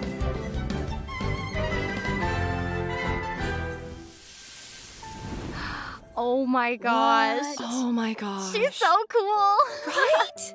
I love her shoes. Yes. They're so And did you cool. see when she smelled the perfume? Oh my gosh, I absolutely love that detail. Yeah. Yes, she's so elegant, like just the way she moves. Like it's just so Right? beautiful. Yes. I know, right? So, let me tell you, Emilie is the most renowned perfumer in Fontaine. The new products that she releases usually sell out immediately. What? Well, almost. So, if you want to get your hands on one of her perfumes, then be prepared to start lining up at 4 in the morning. Oh. Whoa. Emilie has another identity on top of her trade as a perfumer. She's a forensic cleaner. Huh. She's the one who cleans up crime scenes after an investigation has been concluded. She's a very experienced cleaner, so she often picks up details and scraps of evidence that other people overlooked. Yeah, okay. Yeah. Oh, okay. So she's kind of like a forensic examiner. You know, Chevreuse mentioned it in one of her voice lines. She said that Emilie's chemistry knowledge is super helpful for uncovering hidden clues during investigations. She can tell what type of perfume that someone wears and where they've been spending time. Okay, it all makes sense now. It's because of her forensics work. That also explains how Emilie and Chevreuse got so close. Absolutely. Forensic cleaning is a lot more dangerous than creating perfumes. Emilie generally doesn't talk about her other identity in order to avoid retaliation from suspects. So most people only know her as a famous perfumer. Oh, Emily's probably been through all sorts of stressful situations. You're right. From like high-end venues to gruesome crime scenes. Ooh, it must take a lot of mental toughness to handle all that. Yeah. Exactly. And her professional experiences contribute to her unique combat style. Emilie is a Dendro polearm user. When she unleashes her elemental skill, she creates a Lumiduce case that deals AoE Dendro damage. Ooh, I bet that skill releases a really nice fragrance. I know! The Lumiduce case is a creation that Emilie is really proud of. It fires puffs of pure dew at nearby opponents periodically, which deals Dendro damage. Oh. When nearby opponents are affected by the burning reaction, the Lumiduce case will accumulate scents at intervals. I know, right? After collecting 2 scents, the Lumiduce case will be upgraded from level 1 to level 2. At level 2, the Lumiduce case can fire an extra puff of pure dew. The damage dealt by the puffs of pure dew will also be increased. Only one Lumiduce case created by Emilie can exist at a time. Oh, wait, does that mean it's pointless to collect scents once you've already reached level 2, though? Oh no, not at all. After Emilie's passive talent, Lingering Fragrance has been unlocked. The level 2 Lumiduce case will release Clear Dew Cologne that scales with every 2 scents collected. The cologne will deal AoE Dendro damage to nearby opponents. Okay, so if I'm understanding this correctly, only enemies under the burning status will create scents, and the damage scales with the number of scents collected by the Lumiduce case? Exactly. That sums it up perfectly. After unlocking one of her specific talents, Emilie will deal greater damage to enemies under the burning condition. And when a Lumiduce case is on the field, it increases the entire party's resistance to burning damage. Oh, okay. Now I understand how Emilie's talents can work in a party. So, once you use her Lumiduce case to apply Dendro to your enemies, you can use a Pyro skill with a different character to trigger the burning condition. That's exactly right. Okay. And the Lumiduce case has even more functionalities. After you've unleashed Emilie's elemental burst, the Lumiduce case will rise to level 3 and collect the existing Lumiduce case on the field. Oh, that's cool. This fully upgraded Lumiduce case will cause scented dew to continuously descend onto nearby enemies, dealing Dendro damage. When the level 3 Lumiduce case leaves the field, a new Lumiduce case will be created. This case will be at the same level as the one she collected during her burst. Okay, so if a level 2 Lumiduce case is about to leave the field, then you could unleash Emilie's elemental burst to reset its duration. That way the level 2 Lumiduce case will be able to spend even more time on the field. Bingo! It seems like you've really figured out her kit. but we should let travelers experiment with these mechanics for themselves. Okay, I think I understand Emilie a lot better now that we've learned about her skills. She transforms scents into perfumes and leaves the world a cleaner place. Yes. Honestly, her skills seem to perfectly combine her talents as both a perfumer and forensic cleaner. Right? Exactly. Okay, great. Emilie is an expert with all kinds of scents. No suspect can hope to remain in the shadows while Emilie is on the case. She always manages to discover the truth. Ooh, are we gonna get the chance to see her forensic cleaner side? Oh, please say yes. Please. Oh, absolutely. Yes. During Emilie's story quest, the Pomum de Ambra chapter, travelers will learn about the mysterious Agus flower that has appeared in Sumeru. Travelers will work with Emilie to uncover a series of mysteries related to this flower and expose the truth once and for all. Ooh, so exciting! I love mysteries. I know. You'll have to leave travelers to uncover the details for themselves. In the meantime, I have some other information to share. Oh, what is it? The upcoming event wishes, of course. Yes, let's go. In the first phase of version 4.8, travelers can look forward to returning event wishes from Navia and Nilou. Be sure to check them out if you're interested. And in the second phase of version 4.8, we'll have event wishes for Emilie and Yelan. A new 5-star polearm, Lumideus Elegy, will also be featured on the weapon banner. All right, okay. That was a lot of information just now, so let's take a break for my sake. Yeah, that sounds good. It's also the right time to show the second redemption code anyway. Yay! Okay, we will see you soon, travelers. Yes. Doodles. Nice.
It looks like we're headed to a new place.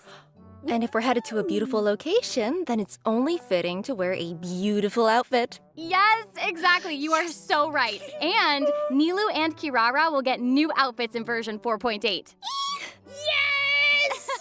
Oh, so excited. I'm so ready. So ready. Oh, okay. Let's start off with Nilou. I took a good look earlier, and I have to say, it's totally awesome. I have to share it with y'all in more detail. Okay, look, take a look.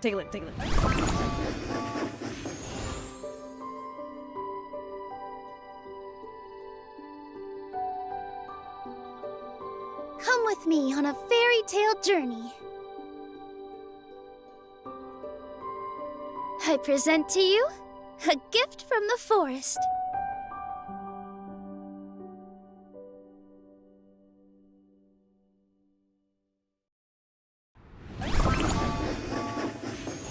Oh my gosh, she looks so beautiful. She's so gorgeous. Like, look at all the flowers and like the skirt being petals. Oh my gosh. Yes. Oh my gosh. She's so pretty. It really suits Nilou too, don't you think? Yes, it just shows off her beauty even more, and I'm so happy. Oh, there's also a really cool story behind this outfit. Does everyone remember the title of the new version? Yeah, Summertide Scales and Tails. Like fairy tales, right? Oh, yeah. Yes, Cool. absolutely. Yeah. Exactly. This summer, travelers will get to visit a fairy tale world known as Simulanka.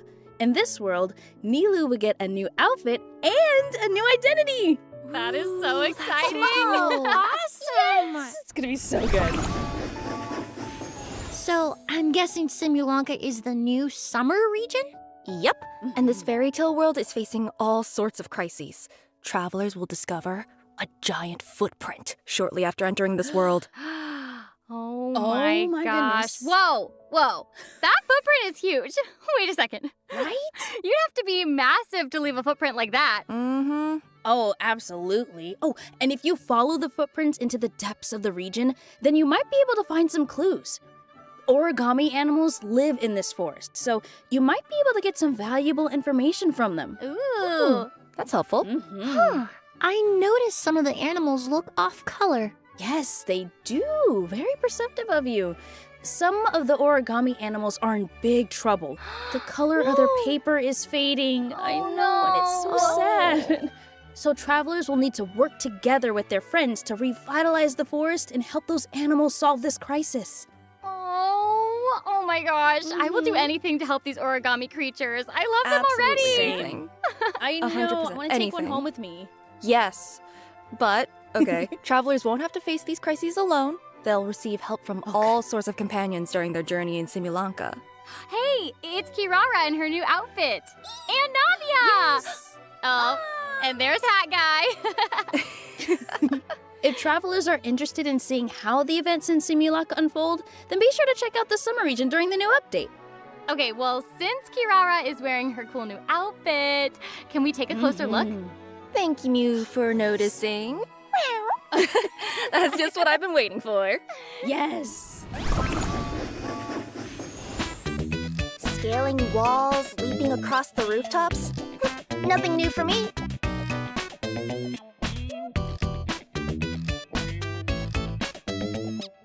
Won't I get funny looks from people if I dress like this on a delivery? Whoa! Oh my gosh! She's so cute! Goodness. So cute! I know. Oh, she's so cool. It looks like she's ready for an adventure. Hat. Oh yeah! Yes. She has Oh, a it's hat. adorable. Yes! Yeah, the color, style, and the accessories all complement Kirara perfectly. She's really giving me like a strong impression of a vigilante who comes out at night. You know what I'm talking about? Oh, You better yes. watch out. Well, best of all, travelers will be able to obtain this outfit for free. Wow! Excerpts of bliss will be scattered throughout Simulanka. Travelers will need to collect jubilant feathers and open fairy tale troves to obtain excerpts of bliss. Oh. After you've collected enough of these excerpts, travelers can obtain Kirara's new outfit for free. Plus, they can also get Primo Gems and other rewards. Yes! Oh, awesome! I know what I'm doing the minute 4.8 goes live. Collecting excerpts of bliss so I can get my hands on that outfit. Oh, heck yeah, getting my paws on that. Yeah, you can definitely count me in. I love it. There's so much to do in the new version. You think so? Well, there's even more content in the big summer update. No. Yes, there's more. Simulanka has a bunch of fabulous events that everyone can enjoy. Oh, really? Let's hear it. Oh, you got it. Travelers can look forward to 4 different kinds of gameplay in Simulanka, and they all follow a unique theme. The first is called Boreal Flurry. Travelers will have to move through streaming currents and destroy targets to score points and earn rewards. Destroying special targets will even produce unique effects. I really love to say more, but we'll let travelers experiment with them in the game. Ooh, oh my gosh. This is so cool. It's like we get to shoot at things mid-air. That's awesome. Yeah, right? So cool. Okay, next up, we have Flying Hatter's Trick. Travelers can use a flying hat to attract toy figures, allowing them to score points in a variety of different game modes. Oh, hey, it looks like a claw machine, just like the ones in the arcades. Yes. Oh. Exactly. I am still terrible at those, though. User You're redemption. gonna be good at this, though. I can I feel hope it. so. I hope so. Thank you for your belief in me. Always. The third gameplay is called Metropole Trials. Travelers will need to form 2 teams to complete a combat trial. Defeating opponents will accumulate Valor.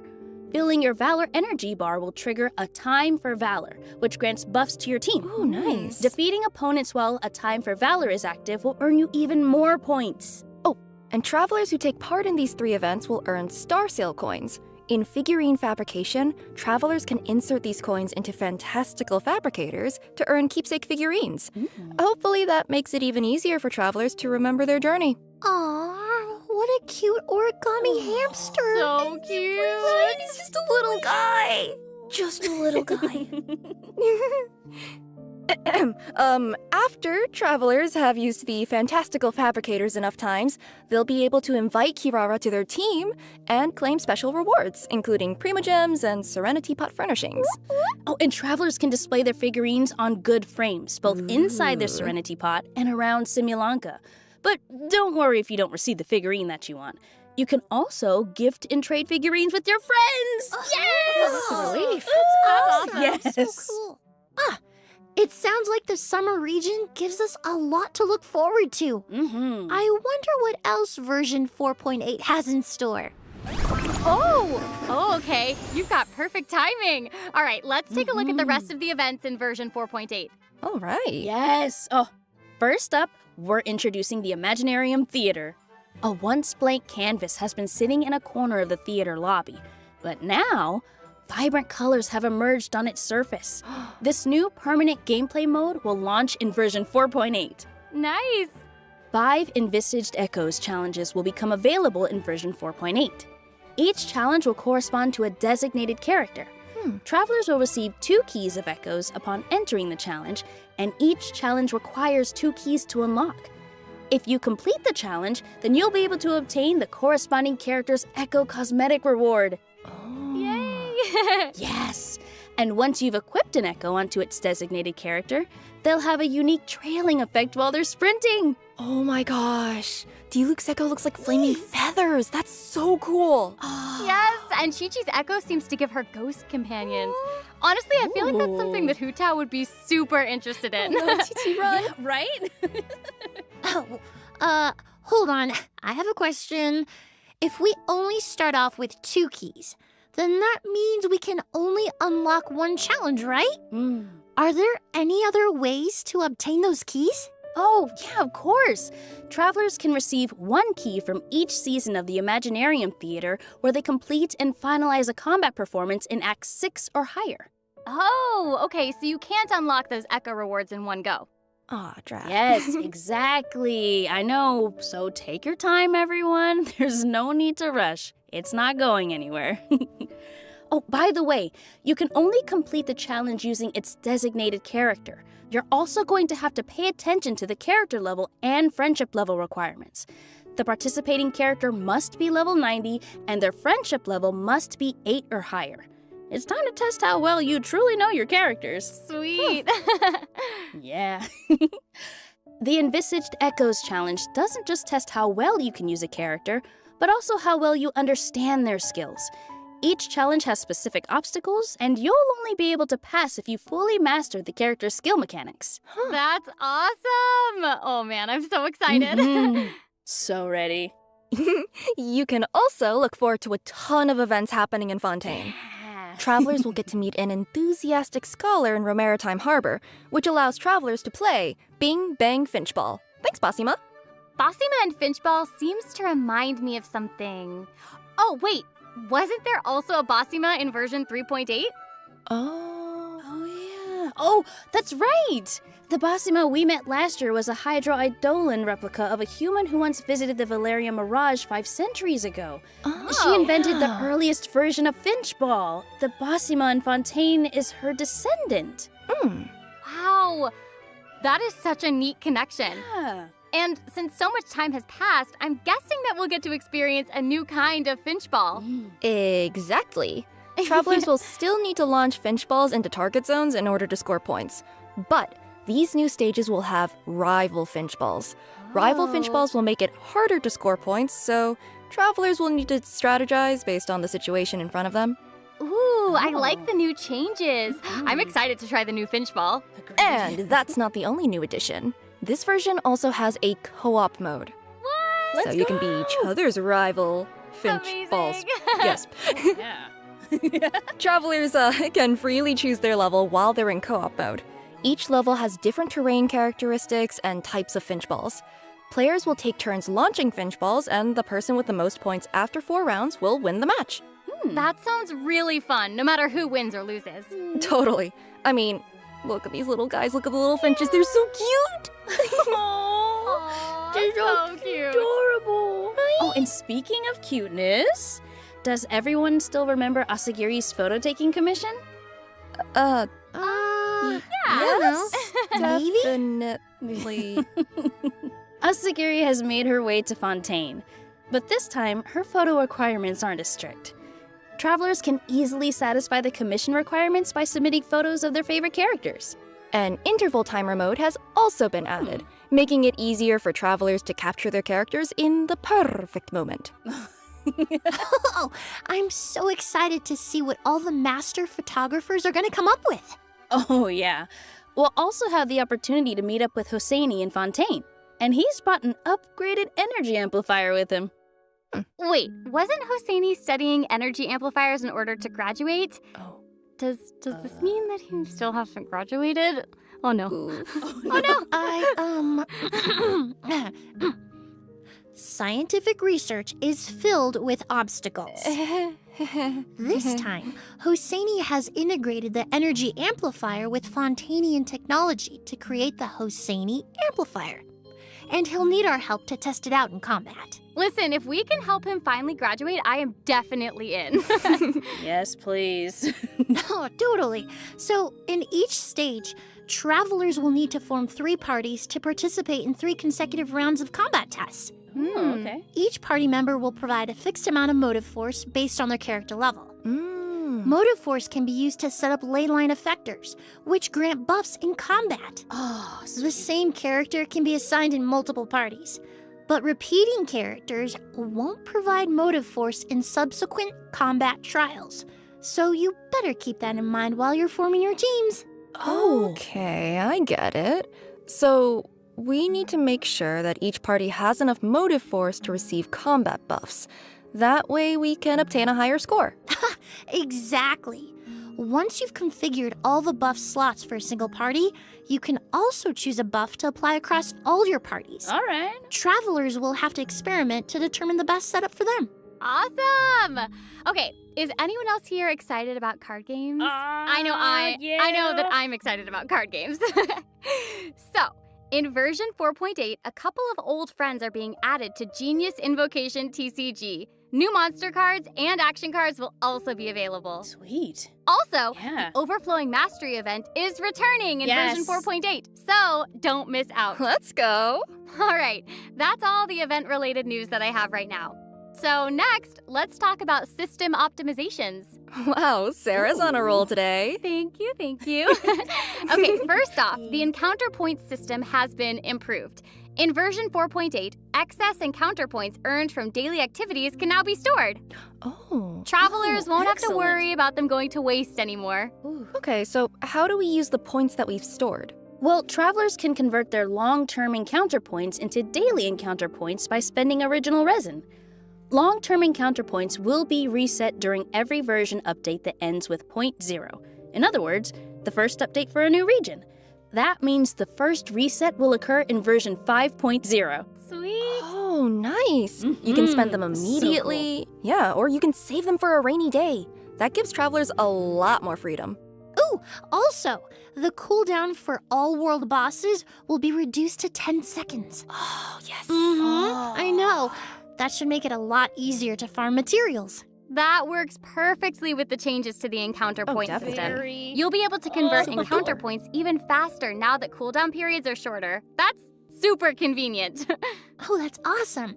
Well, we've also got new optimizations for travelers who love to follow the game's stories. We will now have a one-click hide UI feature, which will hopefully provide a more immersive experience.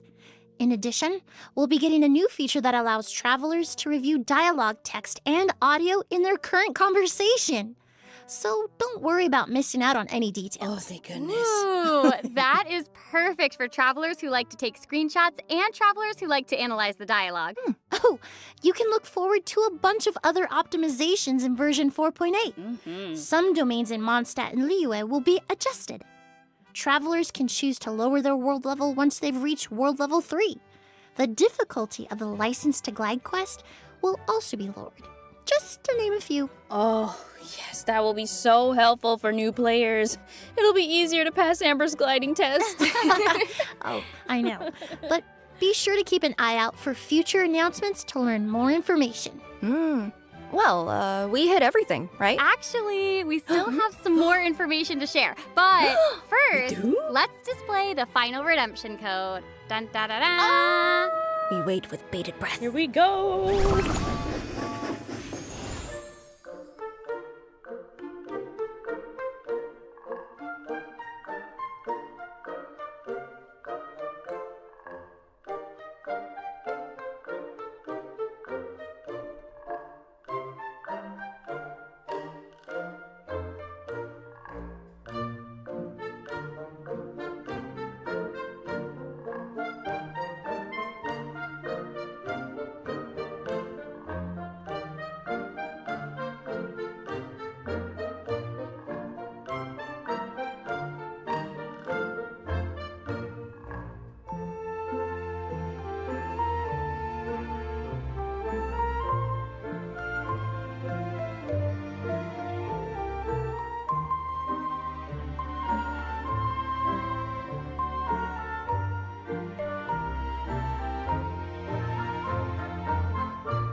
Welcome back, travelers! Hello! Welcome back! Welcome back! All right, let's get straight to the information that I promised.